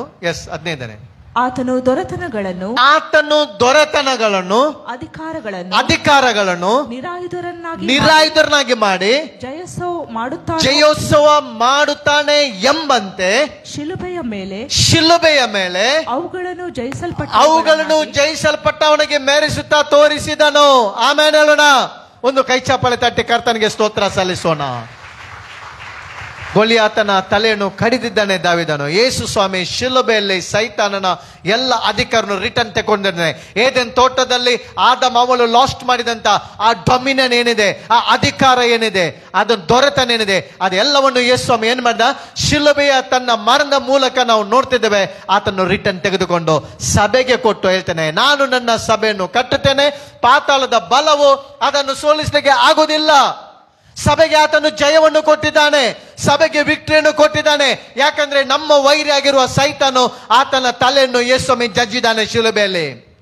ಆತನ ಪವರ್ ಅನ್ನು, ಆತನೆಲ್ಲ ಅಧಿಕಾರವನ್ನು ಆತನ ಏನ್ ಮಾಡಿದ್ದಾನೆ, ನಿರಾಯುಧರನ್ನ ಮಾಡಿ ತನ್ನ ಸಭೆಗೆ, ತನ್ನ ಶರೀರಕ್ಕೆ, ನಮಗೆ ಇವತ್ತು ಜಯವನ್ನು ಕೊಟ್ಟಿದ್ದಾನೆ ಯೇಸು ಸ್ವಾಮಿ. ಆದ್ದರಿಂದ ದೇವರ ವಾಕ್ಯ ಹೇಳ್ತದೆ, ನಿಮಗೆ ಶುಭವಾಗಲಿ, ನಿಮಗೆ ಶುಭವಾಗಲಿ, ಹರ್ಷಿಸು, ಉಲ್ಲಾಸಿಸು, ಯೆಹೋವನು ಮಹತ್ಕಾರ್ಯಗಳನ್ನು ಮಾಡಿದ್ದಾನೆ. ಆದ್ದರಿಂದ ಪ್ರಿಯರೇ, ಇವತ್ತು ಕರ್ತನು ನಮಗೆ ಪುನರ್ಥ ಹೊಂದಿದಂತ ಯೇಸು ಈ ದಿವಸ ಆತನ ರಿಸರ್ವೇಷನ್ ಡೇ ಸಂಡೇ ನಾವು ಪುನರ್ತನ ಹಬ್ಬ ಸೆಲೆಬ್ರೇಟ್ ಮಾಡುವಾಗ ಒಂದು ಸಂದೇಶವನ್ನು ನಾವು ನಮ್ಮ ಹೃದಯದಲ್ಲಿ ನಾವು ಒಂದು ಪ್ರಿಂಟ್ ಮಾಡಿಕೊಳ್ಳೋಣ. ಏನಂತ ಹೇಳಿದ್ರೆ ದೇವರ ವಾಕ್ಯ ಹೇಳ್ತದೆ, ನಿಮಗೆ ಶುಭವಾಗಲಿ, ಆಮೇಲೆ ನಿಮಗೆ ಸಂತೋಷವಾಗಲಿ, ನಿಮಗೆ ಸಮಾಧಾನವಾಗಲಿ, ನಿಮಗೆ ಹರ್ಷವಾಗಲಿ. ಯಾಕೆಂದ್ರೆ ನಾನು ಜಯಿಸಿದ್ದೇನೆ. ಇವತ್ತು ನಾವು ಸೆಲೆಬ್ರೇಟ್ ಮಾಡ್ತಿದ್ದೇವೆ. ಆಮೇಲೆ ವರ್ಷಿಪ್ ಏನಂತ ಹೇಳಿದ್ರೆ ಸೆಲೆಬ್ರೇಷನ್, ಕರ್ತನ ಕೊಟ್ಟಂತ ಜಯವನ್ನು ನಾವು ಡಿಕ್ಲೇರ್ ಮಾಡ್ತೇವೆ. ವರ್ಷಿಪ್ ಅಂದ್ರೆ ಕರ್ತನ ಜಯವನ್ನು ನಾವು ಘೋಷಿಸ್ತೇವೆ. ವರ್ಷಿಪ್ ಅಂತ ಹೇಳಿದ್ರೆ ನಾವು ಆತನನ್ನು ವರ್ಷಿಪ್ ಮಾಡ್ತೇವೆ. ಯಾಕೆಂದ್ರೆ ಆತನು ನಮಗೆ ಜಯವನ್ನು ಕೊಟ್ಟಿದ್ದಾನೆ. ಎರಡನೇದಾಗಿ ನೋಡ್ತೇವೆ, ಯೇಸು ಪುನರುತ್ಥಾನ ಹೊಂದಿದ ನಂತರ ಅಲ್ಲಿ 10ನೇ ವಚನ ಹೇಳ್ತದೆ. 10ನೇ ವಚನ, ಯೇಸು ಅವರಿಗೆ, ಹೆದರಬೇಡಿರಿ, ನನ್ನ ಸಹೋದರನ ಬಳಿಗೆ ಹೋಗಿ. ಹೆದರಬೇಡಿರಿ. ಎರಡನೇದಾಗಿ ದೇವರ ವಾಕ್ಯ ಹೇಳ್ತದೆ, ಯೇಸು ಅವರಿಗೆ ಏನ್ ಹೇಳಿದ? Then Jesus said to them, do not be afraid. ಎರಡನೇದಾಗಿ ಏನ್ ಹೇಳಿದ ಯೇಸು? ಆಫ್ಟರ್ ರಿಸರೆಕ್ಷನ್ ಇದು. ಹೆದರಬೇಡಿರಿ. ಯೇಸು ಅವರಿಗೆ ಮೊದಲು ಹೇಳಿದ, ನಿಮಗೆ ಶುಭವಾಗಲಿ. ಹೇಳಿರಿ, ಶುಭವಾಗಲಿ. ಒಬ್ಬೊಬ್ಬರನ್ನು ವಂದಿಸಿ ಹೇಳಿರಿ, ನಿಮಗೆ ಶುಭವಾಗಲಿ ಯೇಸುವಿನ ನಾಮದಲ್ಲಿ. ಆಮೇಲೆ ನಿಮಗೆ ಯೇಸುವಿನ ನಾಮದಲ್ಲಿ ಶುಭವಾಗಲಿ, ನಿಮಗೆ ಯೇಸುವಿನ ನಾಮದಲ್ಲಿ ಸಂತೋಷವಾಗಲಿ, ನಿಮಗೆ ಯೇಸುವಿನ ನಾಮದಲ್ಲಿ ಹರ್ಷ ಉಂಟಾಗಲಿ. ಇವತ್ತು ರಿಸರೆಕ್ಷನ್ ಸಂಡೇ, ಪುನರುತ್ಥಾನ ಹಬ್ಬದ ದಿವಸ ನಾವು ಇದನ್ನು ಗ್ರೀಟ್ ಮಾಡಬೇಕು. ನಿಮಗೇನಾಗಲಿ? ಶುಭವಾಗಲಿ, ನಿಮಗೆ ಶುಭವಾಗಲಿ. ಹ್ಯಾಪಿ ಈಸ್ಟರ್, ಹ್ಯಾಪಿ ಈಸ್ಟರ್ ಎಂಬುದಾಗಿ ನಾವು ಹೇಳಿದೆ. ಅದಕ್ಕೆ ನಾನು ಚರ್ಚ್ ಗ್ರೂಪ್ನಲ್ಲಿ ಇವತ್ತು ಮೆಸೇಜ್ ಹಾಕಿದ್ದೇನೆ. ಈಸ್ಟರ್ಗೆ ಮತ್ತು ಪುನರುತ್ಥಾನಕ್ಕೆ ಏನು ಕೂಡ ಕನೆಕ್ಷನೇ ಇಲ್ಲ. ಈಸ್ಟರ್ ಎಷ್ಟೋರ್ ದೇವತೆ, ಬ್ಯಾಬಿಲೋನ್ ಅದು ಏನಾಗಿದೆ ಅಂತ ಹೇಳಿದ್ರೆ ದೇವತೆ. ಈಸ್ಟರ್ ಇಲ್ಲ, ನಮಗೆ ರಿಸರೆಕ್ಷನ್. ಆಮೇಲೆ ನಾವು ರಿಸರೆಕ್ಷನ್ ಸಂಡೇ ನಾವು ಸೆಲೆಬ್ರೇಟ್ ಮಾಡ್ತಿದ್ದೇವೆ. ಯೇಸು ಪುನರುತ್ಥಾನ ಹೊಂದಿದ್ದಾನೆ. ಅದನ್ನು ವಿಶ್ ಮಾಡುವಾಗ ಹ್ಯಾಪಿ ಬ್ಲೆಸ್ಡ್ ರಿಸರೆಕ್ಷನ್ ಡೇ. ಆಮೇಲೆ ಯೇಸು ಪುನರುತ್ಥಾನ ಹೊಂದಿದ. ಎರಡನೇದಾಗಿ ದೇವರ ವಾಕ್ಯ ಹೇಳ್ತದೆ, ಯೇಸು ಕೊಟ್ಟಂತ ಸಂದೇಶ ಏನಂತ ಹೇಳಿದ್ರೆ, ನೀವು ಭಯ ಪಡಬೇಡಿರಿ, ನೀವು ಹೆದರಬೇಡಿರಿ. ಶರೀರವನ್ನು ಕೊಲ್ಲುವವನಿಗೆ ಏನಂತ ಯೇಸು ಹೇಳಿದಾನೆ? ಯೇಸು ಹೇಳಿದಾನಲ್ಲ, ಶರೀರವನ್ನು ಕೊಲ್ಲುವವನಿಗೆ ಹೆದರಬೇಡಿರಿ, ಆತ್ಮವನ್ನು ನರಕದಲ್ಲಿ ಹಾಕುವವನಿಗೆ ನೀವೇನು ಮಾಡ್ಬೇಕಾದ್ರೆ ಹೆದರ್ಬೇಕೆಂಬುದಾಗಿ ದೇವರ ವಾಕ್ಯ ಹೇಳ್ತದೆ. ಇವತ್ತು ಎರಡನೇದಾಗಿ ಸಂದೇಶ, ಯೇಸು ಕೊಟ್ಟಂತ ಸಂದೇಶ ಏನಂತ ಹೇಳಿದ್ರೆ ಹೆದರಬೇಡಿರಿ ಎಂಬುದಾಗಿ. ಭಯ ಪಡಬೇಡ. ಇವತ್ತು ಮನುಷ್ಯನಿಗೆ ಇರುವಂತ ಭಯ ಏನಂತ ಹೇಳಿದ್ರೆ, ಫ್ಯೂಚರ್ ಬಗ್ಗೆ ಭಯ, ಮಕ್ಕಳ ಬಗ್ಗೆ ಭಯ. ಮಕ್ಕಳದ ಎಕ್ಸಾಮ್ ಬರುವಾಗ ತಂದೆ ತಾಯಿಗೆ ಫೀವರ್ ಸ್ಟಾರ್ಟ್ ಆಗ್ತದೆ, ರಿಸಲ್ಟ್ ಬರುವಾಗ ಫೀವರ್ ಸ್ಟಾರ್ಟ್ ಆಗ್ತದೆ. ಯಾಕೆ? ಮಕ್ಕಳು ಎಕ್ಸಾಮ್ನಲ್ಲಿ ಯಾವ ರೀತಿಯಲ್ಲಿ ಆನ್ಸರ್ ಮಾಡಿದಾರ ಇಲ್ವಾ, ಪಾಸ್ ಆಗ್ತಾರ. ಆದರೆ ನಮಗೆ ಒಂದು ನಿರೀಕ್ಷೆ ಇದೆ, ನಮಗೆ ಒಂದು ಹೋಪ್ ಇದೆ, ನಮಗೆ ಒಂದು ಯೇಸು ಸ್ವಾಮಿ ಏನು ಕೊಟ್ಟಿದ್ದಾನೆ ಅಂದರೆ ಜೀವಕರವಾದ ನಿರೀಕ್ಷೆಯನ್ನು ಕೊಟ್ಟಿದ್ದಾನೆ. ನಮಗೆ ಫ್ಯೂಚರ್ ಇದೆ. ನಾವು ಯೇಸುವಿನ ಮೇಲೆ ನಾವು ನಂಬಿಕೆ ಇಡ್ತೇವೆ. ಯೇಸು ಸ್ವಾಮಿ ಹೇಳಿದ್ದಾನೆ, ನನ್ನ ಮೇಲೆ ನಂಬಿಕೆ ಇಡಿರಿ. ನಿಮಗೆ ನನ್ನ ಮೇಲೆ ನಂಬಿಕೆ ಇರಲಿ, ನಿಮ್ಮ ಹೃದಯವು ಕಳವಳಗೊಳ್ಳದಿರಲಿ. ನಿಮ್ಮ ಫ್ಯೂಚರ್ಗೋಸ್ಕರ ದೇವರ ಮೇಲೆ ನಂಬಿಕೆ ಇಡಿರಿ. ಅನೇಕರು ಮನೆಗೋಸ್ಕರ ನೀವು ಪ್ರಾರ್ಥಿಸ್ತಿರ್ಬೋದು, ಆದರೆ ಒದಗಿಸುವಾತನು ದೇವರಾಗಿದ್ದಾನೆ. ಆಮೇಲೆ ಒದಗಿಸುವಾತನು ದೇವರಾಗಿದ್ದಾನೆ, ಪರಲೋಕದ ದೇವರಾಗಿದ್ದಾನೆ. ಆತನಿಗೆ ಗೊತ್ತಿದೆ ತನ್ನ ಮಕ್ಕಳಿಗೆ ಏನು ಕೊಡಬೇಕು, ಯಾವಾಗ ಕೊಡಬೇಕು, ಹೇಗೆ ಕೊಡಬೇಕೆಂಬುದಾಗಿ ದೇವರ ವಾಕ್ಯ ಹೇಳ್ತದೆ. ಯಾವ ಸಂಬಂಧವಾಗಿ ಚಿಂತೆ ಮಾಡಬೇಡಿರಿ ಎಂಬುದಾಗಿ ದೇವರ ವಾಕ್ಯ ಹೇಳ್ತದೆ. ಆಕಾಶದಲ್ಲಿ ಹಾರಾಡುವ ಹಕ್ಕಿಗಳನ್ನು ನೋಡಿರಿ ಎಂಬುದಾಗಿ ಯೇಸು ಹೇಳಿದ್ದಾನೆ. ಅವುಗಳನ್ನು ಪೋಷಿಸುವ ನಮ್ಮ ದೇವರಾಗಿದ್ದಾನೆ. ಅಡಲಿರುವ ಪ್ರಾಣಿಗಳಿಗೆ, ಮೃಗಗಳಿಗೆ ಊಟ ಕೊಡ್ತಾನೆ. ನದಿಯಲ್ಲಿರುವಂತ ನಾವು ನೋಡ್ತೇವೆ ಸಮುದ್ರದಿಂದ ಮೀನುಗಳಿಗೆ ಆತನು ಒತ್ತೊತ್ತಿಗೆ ಆಹಾರ ಕೊಡ್ತಾನೆ. ಹಾಗಾದ್ರೆ ದೇವರ ವಾಕ್ಯ ಹೇಳ್ತದೆ, ಇಸ್ರೇಲರು 40 ಲಕ್ಷ ಜನರು ಕಾನಾನ್ ದೇಶಕ್ಕೆ ಈಜಿಪ್ಟ್ನಿಂದ ಬಂದಾಗ ದೇವರ ವಾಕ್ಯ ಹೇಳ್ತದೆ, ಒಂದು ದಿವಸ ಕೂಡ ಅವರಿಗೆ ಬಾಯಾರಿಕೆ ಆಗ್ಲಿಲ್ಲ, ಒಂದು ದಿವಸ ಕೂಡ ಅವರಿಗೆ ಹಸಿವಾಗ್ಲಿಲ್ಲ. ಹೊತ್ತಿಗೆ ಊಟ ಕೊಟ್ಟು ಪೋಷಿಸಿ ಸಲಹಿದಂತ ದೇವರು ನಮ್ಮ ಪೋಷಕನಾಗಿದ್ದಾನೆ. ದೇವರ ವಾಕ್ಯ ಹೇಳ್ತದೆ, ಆಕಾಶದಲ್ಲಿ ಹಾರಾಡುವ ಹಕ್ಕಿಗಳನ್ನು ನೋಡಿರಿ. ಯೆಶಾಯ 41:14 ವಚನ ಹೇಳ್ತದೆ. ಯೆಶಾಯ 41:14,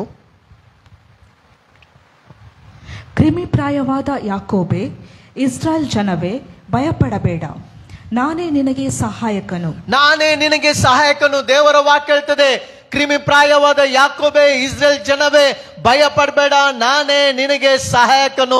ಇಸ್ರೇಲಿನ ಸದಮಲ ಸ್ವಾಮಿಯು ನಿನಗೆ ವಿಮೋಚಕನು. ದೇವರ ವಾಕ್ಯ ಹೇಳ್ತದೆ ಪ್ರಿಯರೇ, ನಾವು ಭಯ ಪಡೋದು ಬೇಡ, ನಮಗೆ ಸಹಾಯ ಮಾಡುವ ನಮ್ಮ ಕರ್ತನಾಗಿದ್ದಾನೆ. ಕಾರ್ಗತ್ತಿನ ಕಣಿವೆಯಲ್ಲಿ ನೀನು ಹಾದು ಹೋಗುವಂತ ಪರಿಸ್ಥಿತಿ ಒಂದು ವೇಳೆ ಬಂದರೂ ಕೂಡ ದೇವರ ವಾಕ್ಯ ಹೇಳ್ತದೆ, ಅದು ಫ್ಯಾಕ್ಟ್ ಇರ್ಬೋದು, ಟ್ರುತ್ ಏನಂತಂದ್ರೆ ಅಲ್ಲಿಂದ ದೇವರು ನಿನ್ನನ್ನು ಮೇಲೆ ಕೆತ್ತುತ್ತಾನೆ. ಆಮೇಲೆ ಮರಣದ ಬಾಯಿಂದ ದೇವರು ನಿನ್ನ ಬಿಡಿಸ್ತಾನೆ. ಅದಕ್ಕೆ ಬೆಸ್ಟ್ ಎಕ್ಸಾಂಪಲ್ ಸತ್ಯವೇದ ಶದ್ರಾಕ್, ಮೇಷದ್, ಅಬೇದ್ನೆಗೋ ಅವರು ಬೆಂಕಿಯಲ್ಲಿ ಇದ್ರು ಕೂಡ ನಮ್ಮ ದೇವರು ಆತನು ಪರಲೋಕದಲ್ಲಿ ಕೂತ್ಕೊಳ್ಳಿಲ್ಲ. ತನ್ನ ಮೇಲೆ ವಿಶ್ವಾಸ ಇಟ್ಟಂತ ಯವನಸ್ಥರಿಗೆ, ತನ್ನನ್ನು ವರ್ಷಿಪ್ ಮಾಡಿದ ಯವನಸ್ಥರಿಗೆ, ಸಾಯಲಿಕ್ಕೆ ತಮ್ಮ ಪ್ರಾಣವನ್ನು ಅರ್ಪಿಸಿದಂತ ಯವನಸ್ಥರಿಗೆ ನಾವು ನೋಡ್ತೇವೆ ಆತನ್ನು ರಕ್ಷಿಸಗೋಸ್ಕರ ಆ ಬೆಂಕಿಯಲ್ಲಿ ಪರಲೋಕದಲ್ಲಿ ಇಳಿದು ಬಂದ ನಮ್ಮ ದೇವರು. ಪರಲೋಕದಲ್ಲಿ ಆತನು ಸಿಂಹಾಸನದಲ್ಲಿ ಸುಮ್ಮನೆ ಆತನು ಪೊಸಿಷನ್ ಅಲ್ಲಿ ಕೂತ್ಕೊಳ್ಳಿಲ್ಲ ಆಳ್ವಿಕೆ ಮಾಡಲಿಕ್ಕೆ. ಇವತ್ತಿನ ರಾಜಕಾರಣಿಗಳು ಇರ್ಬೋದು, ಪೊಸಿಷನ್ ಸಿಕ್ಕಿದ ನಂತರ ಆ ಥ್ರೋನ್ನಲ್ಲಿ ಅವರು ಕೂತ್ಕೊಳ್ಳಿರ್ಬೋದು. ಆದರೆ ನಮ್ಮ ದೇವರು ಹಾಗೆ ಅಲ್ಲ. ಆತನು, ದೇವರ ವಾಕ್ಯ ಹೇಳ್ತದೆ, ಆತನ ಥ್ರೋನಿಂದ ನಿನಗೆ ಸಮಸ್ಯೆ ಬರುವಾಗ, ನಿನಗೆ ಅಪಾಯ ಬರುವಾಗ, ನಿನಗೆ ಸಂಕಟ ಬರುವಾಗ, ನಿನಗೆ ಕಷ್ಟ ಬರುವಾಗ, ನೀನು ಅಪಾಯದಲ್ಲಿರುವಾಗ, ಆತನ್ನು ಕೂಗುವಾಗ, ಕಷ್ಟ ಕಾಲದಲ್ಲಿ ನಿನಗೆ ಮೊರೆ ಹೇಳುವಾಗ, ಆತನ ತನ್ನ ಸಿಂಹಾಸನ ಬಿಟ್ಟು ಆತನು ಕೆಳಗಿಳಿದು ಬರುವ ದೇವರಾಗಿದ್ದಾನೆ. ಆತನಿನ ಪಕ್ಕಕ್ಕೆ ಬರುವ ದೇವರಾಗಿದ್ದಾನೆ. ನಿನ್ನ ಕೈ ಹಿಡಿದು ಮಗನೇ ಏಳು ಎಂಬುದಾಗಿ ಹೇಳುವ ದೇವರಾಗಿದ್ದಾನೆ. ಸಂತೈಸುವ ದೇವರಾಗಿದ್ದಾನೆ. ಯಾಕೆಂದ್ರೆ ಸತ್ಯವೇದದಲ್ಲಿ ಎಷ್ಟು ಜನ ಸತ್ತು ಹೋದ್ರು, ದೇವರ ವಾಕ್ಯ ಹೇಳ್ತಾರೆ, ಆತನ ಕೈ ಹಿಡಿದು ಅವ್ರನ್ನ ಎಬ್ಬಿಸಿದ. ತಲಿತಾ ಕುಮ್ ಎಂಬುದಾಗಿ ಹೇಳಿದ. ಅಮ್ಮನೇ ಏಳು ಎಂಬುದಾಗಿ ಆತನ ಹೇಳಿದ. ಅನೇಕ ಮಂದಿಗೆ ನಾವು ನೋಡ್ತೇವೆ, ಕೈ ಹಿಡಿದು ಆತನು ಎಬ್ಬಿಸಿದನ್ನು ನಾವು ನೋಡ್ತಿದ್ದೇವೆ. ಆತನು ಎಂದಿಗೂ ಕೈ ಬಿಡುವ ದೇವರಲ್ಲ. ಆತನು ಮರಣವನ್ನೇ ಜಯಿಸಿದ್ದಾನೆ. ದೇವರ ವಾಕ್ಯ ಹೇಳ್ತದೆ, ಇಬ್ರಿಯ ಗ್ರಂಥ 2:14 ವಚನ ಹೇಳ್ತದೆ. ಇಬ್ರಿಯ 2:14,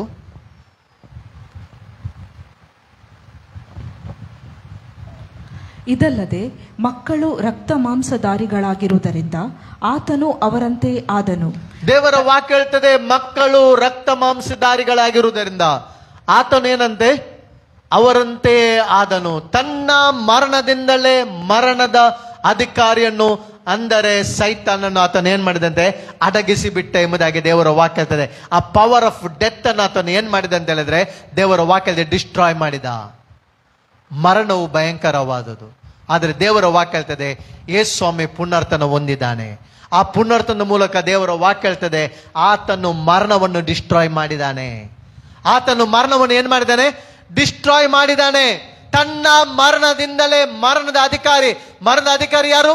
ಸೈತಾನ ಕದ್ದುಕೊಳ್ಳುವುದಕ್ಕೆ, ಹಾಳು ಮಾಡಲಿಕ್ಕೆ ಬಂದಿದ್ದಾನೆ. ಆ ಮರಣದ ಅಧಿಕಾರಿಯನ್ನು ದೇವರ ವಾಕ್ಯ ಹೇಳ್ತದೆ, ಆ ಮರಣವನ್ನು ಆತನು ತನ್ನ ಮರಣದಿಂದಲೇ ಡಿಸ್ಟ್ರಾಯ್ ಮಾಡಿಕೊಂಡು ಪುನರ್ತನಾಗಿ ಎದ್ದು ಬಂದುಕೊಂಡು ಸಭೆಗೆ ಹೇಳ್ತಿದ್ದಾನೆ, ನೋಡಿರಿ ನಾನು ಬದುಕೋನಾಗಿದ್ದೇನೆ. ಸಭೆಗೆ ಹೇಳ್ತಿದ್ದಾನೆ, ಪಾತಾಳದ ಮತ್ತು ಮರಣದ ಬೀದಿಗೆ ಯಾರ ಕೈಯಲ್ಲುಂಟು? ನನ್ನ ಕೈಯಲ್ಲಿ ಉಂಟು. Revelation chapter 1:18 ಓದಿಕೊಳ್ಳೋಣ. ಪ್ರಕಟಣೆ ಪುಸ್ತಕ 1:18. ಸತ್ತವನಾದೆನು ಮತ್ತು ಇಗೋ ಯುಗ ಯುಗಾಂತರಗಳಲ್ಲಿಯೂ ಬದುಕುವವನಾಗಿದ್ದೆ. ಸತ್ತವನಾದೆನು ಮತ್ತು ಯುಗ ಯುಗಾಂತರಕ್ಕೂ ನಾನು ಬದುಕುವನಾಗಿನೇ. ಮರಣದ ಮತ್ತು ಪಾತಾಳದ ಬೀಗದ ಕೈಗಳು ಯಾರ ಕೈಲಿದೆ? ನನ್ನ ಕೈಲಿದೆ. ಆದ್ರಿಂದ ಚರ್ಚ್, ಇವತ್ತು ನಿಮಗೆ ನಿರೀಕ್ಷೆಯ ಸಂದೇಶ ಅಂದ್ರೆ, ನೀವು ಭಯ ಪಡೋದ ಅವಶ್ಯಕತೆ ಇಲ್ಲ. ನಿಮ್ಮ ಫ್ಯೂಚರ್ಗಾಗಿ, ಸಿಕ್ನೆಸ್ಗಾಗಿ, ಮರಣಕ್ಕಾಗಿ ಭಯ ಪಡೋದ ಅವಶ್ಯಕತೆ ಇಲ್ಲ. ಯೇಸು ಮರಣವನ್ನೇ ಜಯಿಸಿದ್ದಾನೆ. ಮರಣದ ಅಧಿಕಾರಿನ ಆತನು ತನ್ನ ಮರಣದಿಂದಲೇ ಆತನು ಸೋಲಿಸಿದ್ದಾನೆ. ಮರಣವನ್ನು ನಿವೃತ್ತಿ ಮಾಡಿದ್ದಾನೆ. ಆದ್ದರಿಂದ ಮರಣದ ಭಯದ ದೆಸೆಯಲ್ಲಿ ನಾವು ಜೀವಿಸುವರಲ್ಲ. ಯಾಕಂದ್ರೆ ನಮಗೆ ಜೀವಕರವಾದ ನಿರೀಕ್ಷೆಯನ್ನು ಯೇಸು ಪುನರ್ತನಾಗಿ ನಮಗೆ ಕೊಟ್ಟಿದ್ದಾನೆ. ಇಡೀ ಭೂಲೋಕಕ್ಕೆ ಆತನು, ನಾವು ನೋಡ್ತೇವೆ, ಪುನರ್ತನದ ನಿರೀಕ್ಷೆಯನ್ನು ಹುಟ್ಟಿಸಿದವು ನಮ್ಮ ಕರ್ತನಾದ ಯೇಸು ಆಗಿದ್ದಾನೆ. ನಿನ್ನೆ ದಿವಸ ಸೋಲಪುರದಲ್ಲಿ ಒಂದು ಆಗಂತ ಮೀಟಿಂಗ್ ಅನ್ನು ನಾನು ವಾಚ್ ಮಾಡ್ತಿದ್ದೆ. ಆಚಾರ್ಯಂ ಅಂತ ಬ್ರಾಹ್ಮಣ ಹಿನ್ನೆಲೆಯಿಂದ ಬಂದಂತ ಒಬ್ಬರು ಸೇವಕರು, ಗುಂಡಾ ಬಾಂಬೆದು ಅಂಡರ್ ವರ್ಲ್ಡ್ ನಲ್ಲಿದ್ದಂಥ ಒಬ್ಬ ವ್ಯಕ್ತಿ. ಅವರಿಗೆ 40 ಜನ ಪಾಸ್ಟ್ನವ್ರಿಗೆ ಹೊಡಿಲಿಕ್ಕೆ ಸುಪಾರಿ ಕೊಟ್ಟಿದ್ರು, 40 ಪಾಸ್ಟರ್ಸ್. ಆದ್ರಿಂದ 3 ಸಂಡೆ ಹೋಗಿದ್ದಾರೆ ಅವ್ರ ಚರ್ಚಿಗೆಲ್ಲ ಪ್ಲಾನ್ ಮಾಡಲಿಕ್ಕೆ, ಡಿಸ್ಟ್ರಾಯ್ ಮಾಡಲಿಕ್ಕೆ. ಅವರು ನಮ್ಮ ದೇಶಕ್ಕೆ ಒಂದು ಒಳ್ಳೆ ಸಂದೇಶ ಕೊಟ್ಟರು. ಇದು ಮತಾಂತರಲ್ಲ, ಏನಲ್ಲ, ಇದು ಸತ್ಯವನ್ನು ತಿಳ್ಕೊಳ್ಬೇಕು ನೀವು ಎಂಬುದಾಗಿ. ಜೀವಿಸುವ ದೇವರು ಒಬ್ಬನೇ ಯೇಸು ಎಂಬುದಾಗಿ. ಜೀವಿಸುವ ದೇವರು ಒಬ್ಬನೇ ಯೇಸು ಕ್ರಿಸ್ತನು. ಮೋಕ್ಷದ ಮಾರ್ಗ ಒಬ್ಬನೇ ಯೇಸು ಕ್ರಿಸ್ತನು. ಪರಲೋಕದ ಮಾರ್ಗ ಒಬ್ಬನೇ ಯೇಸು ಕ್ರಿಸ್ತನು. 40 ಜನರನ್ನು ಹೊಡಿಬೇಕೆಂಬುದಾಗಿ ತೆಗೆದುಕೊಂಡವರು ಫೈನಲ್ ಆಗಿ ಯೇಸುವನ್ನು ಸಂಧಿಸಿದ್ರು. ಸಭೆಯಲ್ಲಿ ಯೇಸು ಸಂಧಿಸಿದ್ರು, ನನ್ನ ಮಗಳು ಡೆತ್ ಬೆಡ್ ನಲ್ಲಿದ್ದಾಳೆ. ಒಂದು ವೇಳೆ ನಿಜವಾದ ದೇವರು ನೀನು ಹೌದಾದ್ರೆ ಇವತ್ತು ನಿನ್ನ ಹೆಸರನ್ನು ಹೋಗಿಕೊಂಡು ನಾನು ಪ್ರಯೋಗ ಮಾಡ್ತೇನೆ. ನಿನ್ನ ಹೆಸರು ಹೇಳಿಕೊಂಡು ನನ್ನ ಮಗಳ ಮೇಲೆ ನಾನು ಪ್ರಾರ್ಥನೆ ಮಾಡ್ತೇನೆ. ಒಂದು ವೇಳೆ ಆ ಮಗಳು ಹೀಲ್ ಆಗೋದಾದ್ರೆ ನಾನು ನಿನ್ನ ಫಾಲೋವರ್ ಆಗ್ತೇನೆ ಮತ್ತು ಜಗತ್ತಿಗೆ ಹೇಳ್ತೇನೆ ಯೇಸು ದೇವರೆಂಬುದಾಗಿ. ಆ ದಿವಸ ಬಂದು ಪ್ರಾರ್ಥನೆ ಮಾಡಿದ್ರು. 3 ಡೇಸ್ನೊಳಗೆ ಮಗು ಸ್ವಸ್ಥಲಾದ್ಲು. ಆಮೇಲೆ 3 ದಿವಸದಲ್ಲಿ ಇವತ್ತು ಧೈರ್ಯ ಹೇಳ್ತಿದ್ದಾರೆ, ಇವತ್ತು ನದಿಗೆ ಕ್ರಯ ಕಟ್ಟಲಿಕ್ಕೆ ನಾನು ರೆಡಿ ಇದ್ದೇನೆ. ಹಣ ಕೊಟ್ಟು ಯಾರು ನನ್ನನ್ನು ಮಾಡಲಿಲ್ಲ. ಶಿವಮೊಗ್ಗದಲ್ಲಿ ಪ್ರಜಾವಾಣಿ ಮತ್ತು ಉದಯವಾಣಿ ಪತ್ರಿಕೆಯಲ್ಲಿ ಪ್ರಕಟವಾದಂಥ ಒಂದು ಪತ್ರಿಕೆಯಲ್ಲಿ ಪ್ರಕಟವಾದ 25 ಡಿಸೆಂಬರ್ 12 2012ಗೆ ಉದಯವಾಣಿ ನನ್ನ ಹತ್ರ ಇದೆ. ನಾನು ಅದನ್ನು ತೆಗೆದುಕೊಂಡಿದ್ದೇನೆ, ಇಟ್ಕೊಂಡಿದ್ದೇನೆ, ಸ್ಕ್ರೀನ್ ಶಾಟ್ ತೆಗೆದುಕೊಂಡು. ಪ್ರಕಟ ಆಯಿತು ಪೇಪರ್ನಲ್ಲಿ, ಉದಯವಾಣಿಯಲ್ಲಿ ಮತ್ತು ಪ್ರಜಾವಾಣಿಯಲ್ಲಿ. ಏನಂತ ಹೇಳಿದ್ರೆ 25/12/2012 ಸ್ವಾಮಿ ವಿವೇಕಾನಂದ ಪುಟ ಸಂಖ್ಯೆ 187 ಅವರ ಆ ಒಂದು ಪುಸ್ತಕದಲ್ಲಿ ಅವರು ಬರೆದಿದ್ದಾರೆ ಅಂತ ಹೇಳಿದ್ರೆ, ನಾನು ಪ್ಯಾಲೆಸ್ತೀನಲ್ಲಿ ಒಂದು ಹುಟ್ಟಿದಿದ್ರೆ ಯೇಸು ಕ್ರಿಸ್ತನನ್ನು ನನ್ನ ಕಣ್ಣೀರಿನಿಂದ ಆತನ ಪಾದ ತೊಳೆತಿರಲಿಲ್ಲ, ಬದಲಾಗಿ ನನ್ನ ಹೃದಯದ ರಕ್ತದಿಂದ ಅವನ ಪಾದವನ್ನು ನಾನು ಶುದ್ಧ ಮಾಡ್ತಿದ್ದೆ ಎಂಬುದಾಗಿ. ಇನ್ನೊಂದು ಅವರು ಸ್ಟೇಟ್ಮೆಂಟ್ ಕೊಟ್ಟಿದ್ದಾರೆ. ಏನಂತ ಹೇಳಿದ್ರೆ, ಯೇಸು ಕ್ರಿಸ್ತನು ಪರಿಶುದ್ಧನಾದ ದೇವರು, ಮೋಕ್ಷಕ್ಕೆ ದಾರಿ ಯೇಸು ಕ್ರಿಸ್ತನು. ಇದು ನನ್ನ ಸ್ಟೇಟ್ಮೆಂಟ್, ಅದಕ್ಕೆ ನನ್ನ ಘಂಟಾಘೋಷ ಧೈರ್ಯದಿಂದ ನಾನು ಮಾತಾಡ್ತೇನೆ. ಯೇಸು ಕ್ರಿಸ್ತನು ಪರಿಶುದ್ಧನಾದ ದೇವರು, ಆತನೊಬ್ಬನೇ ಮೋಕ್ಷಕ್ಕೆ ದಾರಿಯಾಗಿದ್ದಾನೆ, ಆತನೊಬ್ಬನೇ ಮಾರ್ಗವಾಗಿದ್ದಾನೆ. ಆದ್ದರಿಂದ ಇವತ್ತು ಪ್ರಿಯರೇ, ಯೇಸು ಕ್ರಿಸ್ತನು ಜೀವಿಸುವ ದೇವರಾಗಿದ್ದಾನೆ, ಯೇಸು ಕ್ರಿಸ್ತ ನಮ್ಮನ್ನು ರಕ್ಷಿಸುವ ದೇವರಾಗಿದ್ದಾನೆ. ನಿನಗೆ ಅಪಾಯ ಬರುವಾಗ, ಮರಣದ ಅಂಧಕಾರದಲ್ಲಿ ನೀನು ದಾಟಿ ಹೋಗುವಾಗ ಕೂಡ ನೀನು ಆತನನ್ನು ಕರೆಯುವಾಗ ದೇವರ ವಾಕ್ಯ ಹೇಳ್ತದೆ, ಆತ ನಿನ್ನನ್ನು ಕೈ ಬಿಡುವುದಿಲ್ಲ, ನಿನ್ನನ್ನು ಸಮಾಧಿಗೆ ಸೇರ್ಲಿಕ್ಕೆ ಆತನು ಬಿಡುವುದಿಲ್ಲ. ನೀನು ಸಿಕ್ನೆಸ್ ನಲ್ಲಿ ಇರುವಾಗ, ನೀನು ವೇದನೆಯಲ್ಲಿ ಇರುವಾಗ, ಪ್ರಾಮಿಸ್ ಏನಂತ ಹೇಳಿದ್ರೆ, ಪುನರ್ತನ ಹೊಂದಿದಂತ ಯೇಸು ಹೇಳಿದಾನೆ ಶಿಷ್ಯರಿಗೆ, ಈ ವಾರ್ತೆ ನೀನು ಜಗತ್ತಿಗೆ ಸಾರಿರಿ, ನಿಮಗೆ ಶುಭವಾಗಲಿ, ಮಾತ್ರವಲ್ಲ ಭಯ ಪಡಬೇಡಿರಿ, ಹೆದರಬೇಡಿರಿ, ಯಾಕೆಂದ್ರೆ ನಾನು ಎದ್ದು ಬಂದಿದ್ದೇನೆ ಮರಣದಿಂದ, ಈಗೋ ಸತ್ತವನಾಗಿದ್ದೇನೋ, ಈಗ ಈಗಿನವರೆಗೂ ಜೀವಿಸ್ತೇನೆ, ಮರಣದ ಮತ್ತು ಪಾತಾಳದ ಬೀಗದ ಕೈ ನನ್ನ ಕೈಯಲ್ಲಿದ್ದೆ, ಮರಣದ ಅಧಿಕಾರಿಯನ್ನು ನಾನು ಸೋಲಿಸಿದ್ದೇನೆ, ಆದ್ರಿಂದ ನೀವು ಭಯ ಪಡುವಂತ ಅವಶ್ಯಕತೆ ಇಲ್ಲ.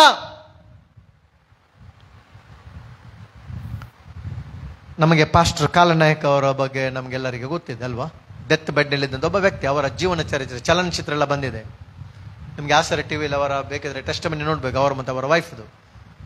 HIV ಏಡ್ಸ್ನಲ್ಲಿ ಲಾಸ್ಟ್ ಸ್ಟೇಜ್ ಇದ್ದಂಥ ವ್ಯಕ್ತಿ 2 ತಿಂಗಳಿಗಿಂತ ಹೆಚ್ಚು ಬದುಕುದಿಲ್ಲ ಎಂಬುದಾಗಿ ಡಾಕ್ಟ್ರು ಸರ್ಟಿಫಿಕೇಟ್ ಮಾಡಿದಂಥ ಡಾಕ್ಟ್ರು ಅವರಿಗೆ ಸರ್ಟಿಫಿಕೇಟ್ ಮಾಡಿದ್ದಾರೆ ದಾವಣಗೆರೆಯಲ್ಲಿ. ಆದರೆ ನಾವು ನೋಡ್ತೇವೆ, ಇವತ್ತಿಗೂ 20 ವರ್ಷದ ಸೇವೆ ಅನುಭವ ಅವರಿಗೆ ಆಯ್ತು, ಇವತ್ತಿದ್ದಾರೆ ಅವರು. ಡಾಕ್ಟರ್ ಏನಾದರೂ ಕಾನ್ಫರೆನ್ಸ್ ಮಾಡುವಾಗ ಇವರನ್ನಿಬ್ಬರನ್ನು ಕರೀತಾರೆ, ಕರೆದು ಬೇರೆಯವರಿಗೆಲ್ಲರೂ ಇವರನ್ನು ಎಕ್ಸಾಂಪಲ್ ಕೊಡ್ತಾರೆ. ಇವರು ನೋಡಿ, ಇವರ ದೇಹ ನೋಡಿ, ಇವರು ಈ ರೀತಿಯ ಕಾಯಿಲೆಯಿಂದ ಬಂದವರು ಎಂಬುದಾಗಿ ಇವರು ನೋಡಿದ್ರೆ ಗೊತ್ತಾಗ್ತದೆ ನಿಮಗೆ, ಇವರ ಇಮ್ಯುನಿಟಿ ಪವರ್ ನಿಮ್ಮೆಲ್ಲರಿಗಿಂತ ಜಾಸ್ತಿ ಇದೆ ಎಂಬುದಾಗಿ. ಇವರು ಇಮ್ಯುನಿಟಿ ಪವರ್ ಏನಿದೆ ನಿಮಗೆ ಎಲ್ಲರಿಗಿಂತ ಜಾಸ್ತಿ ಇದೆ. ಒಂದು ದಿವಸ ಅವರ ಸಭೆಯಲ್ಲಿ ಆರಾಧನೆ ಆಗುವಾಗ ಒಂದು ಸತ್ತೋದಂಥ ಮಗುವನ್ನು ಇಟ್ಕೊಂಡು ಬಂದರು. ಆ ಮಗುವಿನ ಕಲರೇ ಚೇಂಜ್ ಆಗಿತ್ತು, ಉಸಿರಿತ್ತು. ಸಭೆಗೆ ತರುವಾಗ ಪಾಸ್ಟರಮ್ಮ ಪ್ರಾರ್ಥನೆ ಮಾಡಿದ್ರು, ಅಯ್ಯೋ ದೇವರೇ, ನಾವು ಏನು ಆನ್ಸರ್ ಮಾಡಬೇಕು, ಸಭೆಗೆ ಇಟ್ಕೊಂಡು ಬಂದಿದ್ದಾರೆ, ನಿನ್ನ ನಾಮಕ್ಕೆ ದೂಷಣೆ ಆಗಬಾರ್ದಲ್ಲ ಸ್ವಾಮಿ. ತಾಯಿ ಹೇಳಿದ್ರಂತೆ, ಆಯ್ತು ಮುಗೀತು, ಸತ್ತೋದ್ಲು ಮಗು, ಎಲ್ಲ ಬ್ರೀತ್ ಇಲ್ಲ, ಏನಿಲ್ಲ, ಸತ್ತೋಯ್ತು ಮಗು, ಇನ್ನೇನು ಮಾಡ್ಲಿಕ್ಕೆ ಆಗುದಿಲ್ಲ. ಕೂಗಿದ್ರು 1 ತಾಸು ಪ್ರಾರ್ಥನೆ ಮಾಡಿ ತಿರುಗಿ ಉಸಿರು ಸ್ಟಾರ್ಟ್ ಆಯಿತು. ಆಮೇಲೆ ತಿರುಗಿ ಲೈಫ್, ದೇವರ ಲೈಫ್ ಅವಳ ಮೇಲೆ ಬಂದ. ಆ ಮಗು, ಸತ್ತ ಮಗು ಜೀವದಿಂದ ಎದ್ದು ಬಂತು. ನಾನು ಯಾಕೆ ಹೇಳ್ತೇನೆ, ಇದು ಸ್ಟೋರೀಸ್, ಇದು ಕಾಲ್ಪನಿಕ ಕಥೆಗಳಲ್ಲ, ಇದು ಟ್ರುತ್. ಇದು you shall know the truth and truth will set you free. Bible ಇದು ದೇವರ ವಾಕ್ಯ. ಬೈಬಲ್ ಇದು ಲೈಫ್ ಕೊಡುವಂತ ಪುಸ್ತಕವಾಗಿದೆ. ಬೈಬಲ್ ಇದು ಮಾನವನ ಜೀವನವನ್ನು ಬದಲಾಯಿಸುವಂತ ಪುಸ್ತಕ. ಇದರ ಹೆಸರು ಗ್ರೀಕ್ ಭಾಷೆಯಲ್ಲಿ ಬಿಬ್ಲೋಸ್, ದ ಬುಕ್, ಒಂದೇ ಒಂದು ಪುಸ್ತಕ. ಪರಲೋಕದ ಬಗ್ಗೆ, ನಿಜ ದೇವರ ಬಗ್ಗೆ, ಮೋಕ್ಷದ ಬಗ್ಗೆ, ಸತ್ಯದ ಬಗ್ಗೆ, ಪರಲೋಕದ ಬಗ್ಗೆ, ನರಕದ ಬಗ್ಗೆ ನಮ್ಗೆ ಇನ್ಫಾರ್ಮೇಶನ್ ಕೊಡುವಂತ ಒಂದೇ ಒಂದು divine book. The book is Bible. ಇದು ನೋವೆಲ್ ಪುಸ್ತಕ ಅಲ್ಲ, ಕಾದಂಬರಿ ಪುಸ್ತಕ ಅಲ್ಲ, ಇದು ಜೀವಿತವನ್ನು ಬದಲಾಯಿಸುವಂತ ಪುಸ್ತಕವಾಗಿದೆ. ಯವನಸ್ಥನ ನಡತೆಯನ್ನು ಚೇಂಜ್ ಮಾಡುವಂತ, ದರೋಡೆಕೋರರಿಗೆ, ಮರ್ಡರ್ ಮಾಡುವವರಿಗೆ, ಎಲ್ಲ ಅಂಡರ್ ವರ್ಲ್ಡ್ ಇರುವವರಿಗೆ ಬದುಕು ಕೊಡುವಂತ ಒಂದೇ ಒಂದು ಪುಸ್ತಕ, ಅದು ಬೈಬಲ್. ಅದು ಯೇಸು ಕ್ರಿಸ್ತನ ಏನಾಗಿದೆ ಅಂದ್ರೆ ಸತ್ಯವಾಗಿದೆ. ಈ ಸತ್ಯಗೋಸ್ಕರ ನಾನು ಇಲ್ಲಿ ನಿಂತಿದ್ದೇನೆ, ಇದನ್ನು ನಾನು ಪ್ರೀಚ್ ಮಾಡ್ತಿದ್ದೇನೆ. ಇದನ್ನು ಯಾರು ಕೂಡ ಟ್ರಯಲ್ ಮಾಡ್ಬೋದು, ಇದು ಯಾರು ಕೂಡ ಇದನ್ನು ಅನುಭವಿಸ್ಬೋದು, ಯಾರು ಕೂಡ ಟ್ರೈ ಮಾಡ್ಬೋದು. ಎಲ್ಲ ಕಡೆಗೆ ಹೋಗಿ ಸೋತೋಗಿದ್ದೀರಾ, ಟ್ರೈ ಜೀಸಸ್.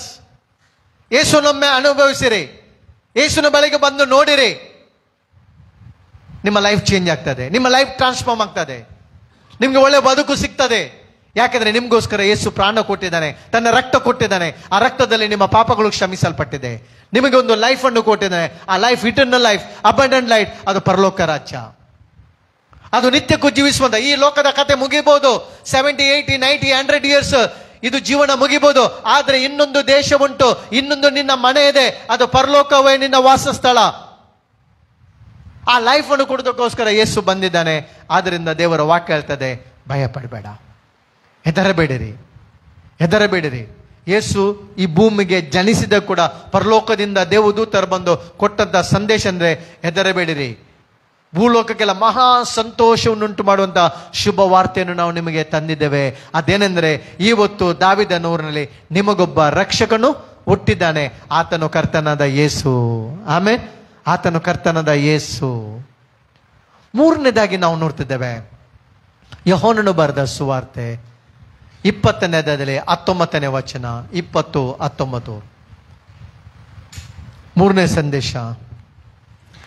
ಅದೇ ದಿವಸದ ಅಂದರೆ ವಾರದ ಮೊದಲನೆಯ ದಿವಸದ ಸಂಜೆಯಲ್ಲಿ ಶಿಷ್ಯರು ಯಹೂದ್ಯರ ಭಯದಿಂದ ತಾವು ಇದ್ದ ಮನೆಯ ಬಾಗಿಲುಗಳನ್ನು ಮುಚ್ಚಿಕೊಂಡಿರಲು ಯೇಸು ಬಂದು ನಡುವೆ ನಿಂತು ನಿಮಗೆ ಸಮಾಧಾನವಾಗಲಿ. ಮೂರನೇ ಸಂದೇಶ ಪುನರ್ತನ ಹೊಂದಿದಂತ ಯೇಸು ಕೊಟ್ಟಂತ ಸಂದೇಶ ಅಂದ್ರೆ ನಿಮಗೆ ಸಮಾಧಾನವಾಗಲಿ. ಶಿಷ್ಯರು ಭಯದಲ್ಲಿ, ಯಹೂದ್ಯರ ಭಯದಲ್ಲಿ ಬಾಗಿಲು ಮುಚ್ಚಿಕೊಂಡು ನಾವು ನೋಡ್ತೇವೆ ಮನೆ ಒಳಗೆ ಇದ್ದಾರೆ, ಹೊರಗೆ ಹೋಗ್ಲಿಕ್ಕಿಲ್ಲ. ಆದ್ರೆ ದೇವರ ವಾಕ್ಯ ಹೇಳ್ತದೆ ಯೇಸು ಸ್ವಾಮಿ ಅವರ ನಡುವಿನಲ್ಲಿ ನಿಂತುಕೊಂಡು ಅವರಿಗೆ ಕೊಟ್ಟಂತ ಮೆಸೇಜ್ ಏನಂದ್ರೆ ನಿಮಗೆ ಸಮಾಧಾನವಾಗಲಿ, ನಿಮಗೆ ಸಮಾಧಾನವಾಗಲಿ. ಇವತ್ತು ಲೋಕ ಸಮಾಧಾನ ಇಲ್ಲದೆ ಪರಿತಪಿಸ್ತದೆ. ಎಷ್ಟೋ ಮಂದಿ ಯವನಸ್ಥರು ಲೈಫನ್ನು ಎಂಡ್ ಮಾಡ್ತಿದ್ದಾರೆ. ಎಷ್ಟೋ ಮಂದಿ ಯವನಸ್ಥರು ಡ್ರಗ್ಸ್ಗೋಸ್ಕರ ಹೋಗ್ತಿದ್ದಾರೆ, ಮನೋರಂಜನೆಗೋಸ್ಕರ ಹೋಗ್ತಿದ್ದಾರೆ. ಆದರೆ ರಿಯಲ್ ಸಮಾಧಾನ, ರಿಯಲ್ ಜಾಯ್ ಇರುವಂಥದ್ದು ಯೇಸು ಕ್ರಿಸ್ತನಲ್ಲಿ.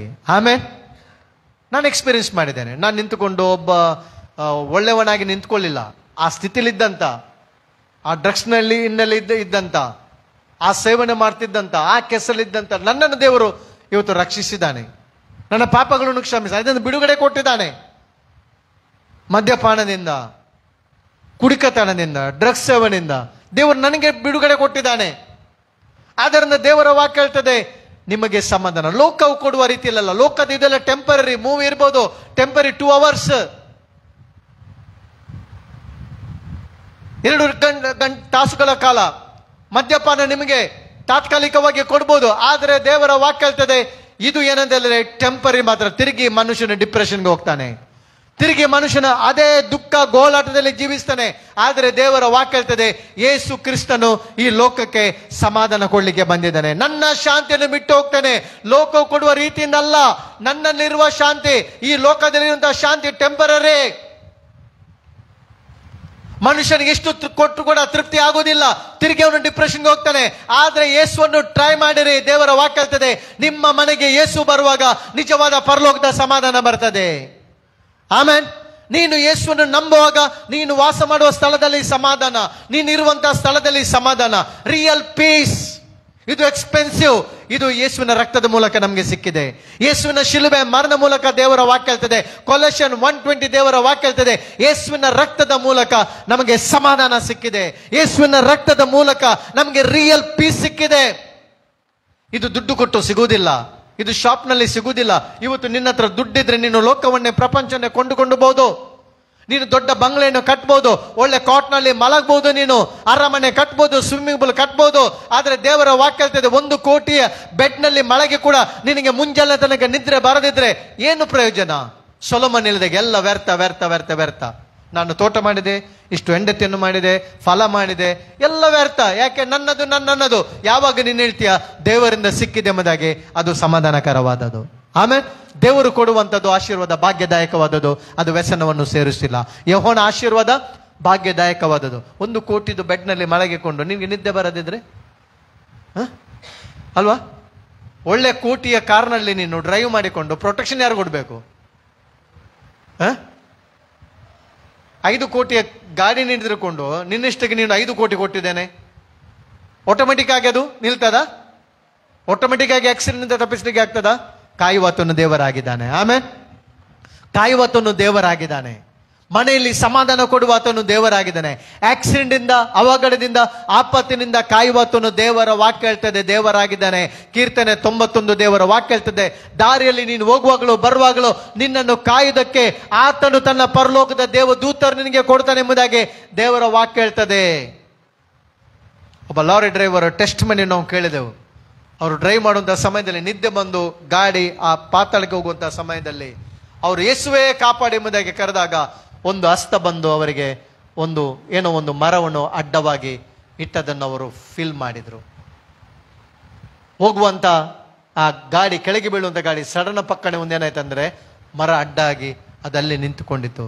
ಯಾಕೆಂತ ಹೇಳಿದ್ರೆ ದೇವರು ನಿಜವಾದ ಅದು experience. Taste and sea that the lord is good. ಅದು ಕಾಲ್ಪನಿಕ ಕತೆ ಅಲ್ಲ. ದೇವರ ಬಳಿಗೆ ಬರುವನು ದೇವರು ಇದ್ದಾನೆ, ತನ್ನನ್ನು ಹುಡುಕೋನಿಗೆ ಪ್ರತಿಫಲ ಕೊಡುತ್ತಾನೆಂಬುದೇ ನಂಬುದ ಅಂಶ. ಅದನ್ನು ರಿಯಲ್ ಪೀಸ್. ದೇವರ ವಾಕ್ಯ ಹೇಳ್ತದೆ, ದೇವರ ವಾಕ್ಯದಲ್ಲಿ ಸಮಾಧಾನ ಇದೆ. ನಿನ್ನ ಧರ್ಮಶಾಸ್ತ್ರವನ್ನು ಪ್ರೀತಿಸೋರಿಗೆ ಸಂಪೂರ್ಣ ಸಮಾಧಾನ ಇದೆ. ಯೇಸು ಸಮಾಧಾನದ ಪ್ರಭುವಾಗಿದ್ದಾನೆ, ಯೇಸು ಸಮಾಧಾನದ ರಾಜ್ಯವಾಗಿದ್ದಾನೆ. ನಿನ್ನ ಮನೆಯಲ್ಲಿ ಸಮಾಧಾನ ಕೊಡುವ ಆತನು ಯೇಸು ಆಗಿದ್ದಾನೆ. ನಿನ್ನಲ್ಲಿ ಹಣ ಇರ್ಬೋದು, ಪೊಸಿಷನ್ ಇರ್ಬೋದು, ಕೆಲಸ ಇರ್ಬೋದು, ನೀನು ಅಧಿಕಾರಿಯಾಗಿರ್ಬೋದು, ಆದ್ರೆ ನಿಜವಾಗಿ ನಿನಗೆ ಸಮಾಧಾನ ಬೇಕಾ? ಯೇಸು ಕ್ರಿಸ್ತನಲ್ಲಿ ಮಾತ್ರ.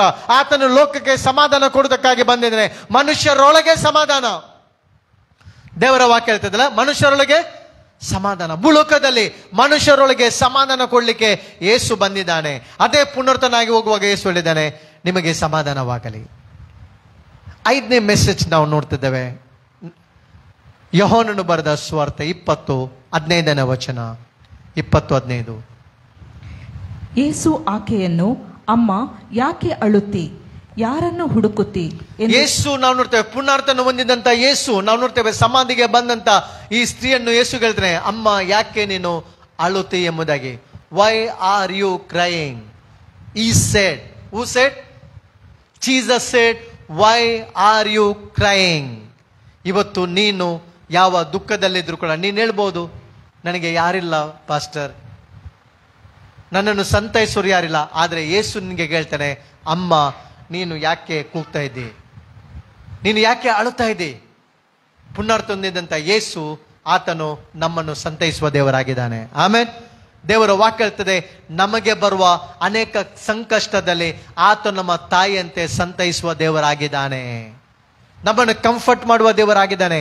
ನಿಮ್ಮನ್ನು ಯಾರು ಕೂಡ ಕೈ ಬಿಟ್ಟರು ಕೂಡ, ನಿಮ್ಮನ್ನು ಯಾರು ಕೂಡ ನೆನಪು ಮಾಡಿದ್ರು ಕೂಡ, ನಿಮಗೆ ನಾನೊಂದು ಗುಡ್ ನ್ಯೂಸ್ ಹೇಳ್ತೇನೆ. ಪುನರ್ತೊಂದಿದೆ ಯೇಸು ಹೇಳ್ತೇನೆ, ವೈ ಆರ್ ಯು ಕ್ರೈಯಿಂಗ್? ನೀನು ಯಾಕೆ ಅಳುತ್ತಿ? ನಿನಗೊಬ್ಬ ತಂದೆ ಇದ್ದಾನೆ ಪರಲೋಕದಲ್ಲಿ, ನಿನಗೊಬ್ಬ ರಕ್ಷಕನಿದ್ದಾನೆ ಯೇಸು. ಆತನು ಎಂದಿಗೂ ನಿನ್ನನ್ನು ಮರೆಯುವುದಿಲ್ಲ. ನಿನ್ನ ಕಷ್ಟದ ಸಮಯದಲ್ಲಿ ನೀನು ಕಾರ್ಗತ್ತಿನ ಕಣಿವೆಲೆ ಹಾದು ಹೋಗುವಾಗ, ಜಲರಾಶಿನ ಹಾದು ಹೋಗುವಾಗ, ನದಿಗಳನ್ನು ದಾಟುವಾಗ, ಬೆಂಕಿಯ ಜ್ವಾಲೆಯಲ್ಲಿ ನಡೆಯುವಾಗ ನಿನಗೊಬ್ಬ ರಕ್ಷಕನಿದ್ದಾನೆ. ಆತನಿಗೆ ಕೇಳ್ತಾನೆ, ಅಮ್ಮ ಯಾಕೆ ನೀನು ಅಳುತ್ತಾ ಇದ್ದಿ? ಮಗನೇ ಯಾಕೆ ನೀನು ಕೂಗ್ತಾ ಇದ್ದಿ? ನನ್ನನ್ನು ಕರೆ. ನಾವು ನೋಡ್ತಿದ್ದೇವೆ, ಯೋಬನು ಊಚಿ ದೇಶದಲ್ಲಿ ಒಬ್ಬ ರಿಚ್ ಪರ್ಸನ್ ಅಲ್ವಾ, ಅವನು ತುಂಬಾ ಐಶ್ವರ್ಯವಂತನಾದ ವ್ಯಕ್ತಿ, ದೇವರ ವಾಕ್ಯ ಹೇಳ್ತದೆ. ಆದರೆ ಕೊನೆಯಲ್ಲಿ ಏನಾಯ್ತು? ಅವನಿಗೆ ಸಿಕ್ನೆಸ್ ಬರುವಾಗ ಅವನ ಹೆಂಡತಿ ಕೂಡ ಕೈ ಬಿಟ್ಲು. ಎಲ್ಲರೂ ಕೈ ಬಿಟ್ರು. ಬಂಧು ಮಿತ್ರರು, ಸ್ನೇಹಿತರು ಅಪವಾದ ಹಾಕಿದ್ರು, ನೀನೇನಾದ್ರೂ ಪಾಪ ಮಾಡಿರ್ಬೇಕು, ನೀನೇನಾದ್ರೂ ದೂಷಣೆ ಮಾಡಿರ್ಬೇಕು ದೇವರಿಗೆ. ಆದ್ರಿಂದ ದೇವರಿಂದ ನಿನ್ಗೆ ಜಡ್ಜ್ಮೆಂಟ್ ಬಂದಿದೆ, ಪನಿಷ್ಮೆಂಟ್ ಬಂದಿದೆ. ಇವನು ಮೊದಲೇ ಸಫರಿಂಗ್ ಆಗ್ತಿದ್ದಾನೆ. ಯಾರು ಸ್ನೇಹಿತರು ಬಂದು ಅವನಿಗೆ ಹೇಳಿಲ್ಲ, ಜೋಬ್ ನಾವು ನಿನಗೋಸ್ಕರ ಪ್ರೇಯರ್ ಮಾಡ್ತೇವೆ, ಮೆಡಿಸಿನ್ಗೆ ಸ್ವಲ್ಪ ಹೆಲ್ಪ್ ಮಾಡ್ತೇವೆ. ಅವನ ಕಣ್ಣೀರು ಒರೆಸ್ಲಿಕ್ಕೆ ಯಾರು ಬರಲಿಲ್ಲ. ಅವನ ಜೊತೆಗೆ ಇರುವಾಗ, ಹಣ ಇರುವಾಗ, ಅವನಿಗೆ ಮನೆ ಇರುವಾಗ, ಎಲ್ಲದಿರುವಾಗ ಎಲ್ಲರೂ ಬಂದರು, ಜಾಲಿ ಮಾಡಿದ್ರು, ಇರಬಹುದು. ಯೋಬನು ತನ್ನ ಎಕ್ಸ್ಪೀರಿಯನ್ಸ್ ಹೇಳ್ತಿದ್ದಾನೆ. ಯೋಬನ ಪುಸ್ತಕ ನಾವು ನೋಡಿದರೆ 19ನೇ ಅಧ್ಯಾಯದಲ್ಲಿ 13ನೇ ವಚನದಲ್ಲಿ 14ನೇ ವಚನ.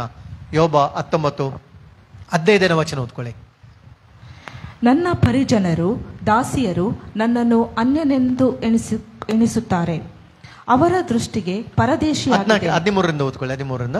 ನನ್ನ ಸಹೋದರರನ್ನು ನನ್ನಿಂದ ಅಗಲಿಸಿದ್ದಾನೆ, ನನ್ನ ಪರಿಚಿತರು ನನ್ನನ್ನು ಸಂಪೂರ್ಣವಾಗಿ ತೊರೆದಿದ್ದಾರೆ, ನನ್ನ ಬಂಧುಗಳು ನನ್ನನ್ನು ಬಿಟ್ಟು ಬಿಟ್ಟಿದ್ದಾರೆ, ನನ್ನ ಪರಿಚಯವಿದ್ದವರು ಎಲ್ಲರೂ ನನ್ನನ್ನು ಕೈ ಬಿಟ್ಟಿದ್ದಾರೆ. ಸಹೋದರರು, ಪರಿಚಯ ಇದ್ದವರು, ಬಂಧು ಮಿತ್ರರು, ಸ್ನೇಹಿತರು ಎಲ್ಲರೂ ಎಲ್ಲರೂ ಎಲ್ಲರೂ ಕೈ ಬಿಟ್ಟಿದ್ದಾರೆ. ಅದಕ್ಕೆ ದೇವರ ವಾಕ್ಯ ನಮ್ಗೊಂದು ಎಚ್ಚರಿಕೆ ಕೊಡ್ತದೆ, ಮನುಷ್ಯ ಮಾತ್ರದವನ ಮೇಲೆ ಭರೋಸಾ ಇಡ್ಬೇಡ. ನಾನು ರಿಲೇಶನ್ಶಿಪ್ ಬೇಡ ಹೇಳುದಲ್ಲ, ಆದರೆ ನಮ್ಮ ಭರೋಸೆ ಯಾರ ಮೇಲೆ? ಹೆಲ್ಪ್ ಮಾಡಿದ್ರು ಕೂಡ ದೇವರವರ ಮನಸ್ಸಿನಲ್ಲಿ ಅಲ್ವಾ ಫೇವರ್ ಕೊಟ್ಟು, ದೇವರ ಫೇವರ್ ಕೊಟ್ಟು ದೇವರು ಹೆಲ್ಪ್ ಮಾಡಿಸ್ತಾನೆ ಮನುಷ್ಯರ ಮೂಲಕ. ಆದರೆ ನಮ್ಮ ಭರೋಸೆ ಯಾರ ಮೇಲೆ ಇರಬೇಕು? ದಾವೀದನು, ನನ್ನ ಕಣ್ಣೆತ್ತಿ ಪರ್ವತವನ್ನು ನೋಡ್ತೇನೆ, ನನ್ನ ಸಹಾಯ ಎಲ್ಲಿಂದ ಬರೆದು ಭೂಮಿ ಆಕಾಶ ಉಂಟು ಮಾಡಿದ? ಯೆಹೋವನಿಂದಲೇ. ಯೋಬನ ಪರಿಸ್ಥಿತಿಯಲ್ಲಿ ಎಲ್ಲರೂ ಕೈ ಬಿಟ್ರು, ಆದರೆ ದೇವರು ಅವನನ್ನು ಕೈ ಬಿಡಲಿಲ್ಲ. ಆಮೇಲೆ ಅದಕ್ಕೆ ಯೇಸು ಹೇಳ್ತಾನೆ, ನಾನು ನಿಮ್ಮನ್ನು ಕೈ ಬಿಡುವುದಿಲ್ಲ, ನಾನು ನಿಮ್ಮನ್ನು ತೊರೆದು ಬಿಡುವುದಿಲ್ಲ. ತಾಯಾದರೂ ತಾನು ಎತ್ತ ಮೊಳೆ ಕೂಸಿನ ಮೇಲೆ ಕರುಣಿಡದೆ ಮರೆತಾಳೆ, ಒಂದು ವೇಳೆ ಮರೆತಾಳು, ನಾನು ನಿನ್ನನ್ನು ಕೈ ಬಿಡುವುದಿಲ್ಲ. ಆಮೇಲೆ ಇವತ್ತು ನೀವು ಟ್ರಸ್ಟ್ ಮಾಡಿದವರು ಎಲ್ಲರೂ ಕೈ ಬಿಡ್ಬೋದು, ಎಲ್ಲರೂ ಮೋಸ ಮಾಡ್ಬೋದು, ಆದರೆ ದೇವರ ವಾಕ್ಯ ಹೇಳ್ತದೆ, ಯೇಸು ಸ್ವಾಮಿ ಸ್ತ್ರೀಗೆ ಹೇಳ್ತಾನೆ, ಅಮ್ಮ ಯಾಕೆ ನೀನು ಅಳ್ತಿದ್ದಿ? ಆದ್ದರಿಂದ ಯೇಸು ನಮ್ಮನ್ನು ಸಂತೈಸುವ ದೇವರಾಗಿದ್ದಾನೆ. ಆಮೇಲೆ ನಮ್ಮನ್ನು ಕಂಫರ್ಟ್ ಮಾಡುವ ದೇವರ ಫೈನಲ್ ಆಗಿ ನಾನು ಹೇಳಿಕ್ಕೆ ಇಷ್ಟಪಡ್ತೇನೆ. ಅದೇ ಪುಸ್ತಕ ಯೋಬನ ಪುಸ್ತಕ 14:7 ಯೋಬನ ಪುಸ್ತಕ 14:7. ಕಡಿದ ಮರವು ತಾನು ಮೊಳೆಯುವುದನ್ನು ನಿಲ್ಲಿಸದೆ ಮತ್ತೆ ಚಿಗುರಿನೆಂದು ನಿರೀಕ್ಷಿಸುತ್ತದಲ್ಲವೇ? ಕಡಿದ ಮರವು ಏನಂದ್ರೆ ದೇವರ ವಾಕ್ಯ ಮತ್ತೆ ಚಿಗುರನೆಂದು ಎನಿಸುತ್ತದಲ್ಲ. ದೇವರ ವಾಕ್ಯ ಹೇಳ್ತದೆ ಏನಂದ್ರೆ ಕಡಿದ ಮರವು ತಾನು ಮೊಳೆಯುವುದನ್ನು ನಿಲ್ಲಿಸದೆ ಮತ್ತೇನಾಗ್ತದೆ ಅಂದ್ರೆ ಚಿಗುರುತ್ತದೆ ಎಂಬುದಾಗಿ ದೇವರ ವಾಕ್ಯ ಹೇಳ್ತದೆ. It will sprout again. ದೇವರ ವಾಕ್ಯ ಹೇಳ್ತದೆ ಅದು ತಿರುಗಿ ಏನಾಗ್ತದೆ ಅಂದ್ರೆ ಚಿಗುರ್ತದೆ. ಒಂದು ಮರ ಕಡಿದ್ರೆ ಅದು ತಿರುಗಿ ಏನಾಗ್ತದೆ ಚಿಗುರ್ತದೆ. ಆದರೆ ದೇವರ ವಾಕ್ಯ ಹೇಳ್ತದೆ ಯೇಸು ಪುನರ್ತುಂದಿದಂತ ಯೇಸು ನಮಗೆ ಕೊಡುವಂತ ಫೈನಲ್ ಮೆಸೇಜ್ ಏನಂದ್ರೆ ನಿಮಗೆ ದೇವರ ಮೇಲೆ ನಿರೀಕ್ಷೆ ಇರಲಿ.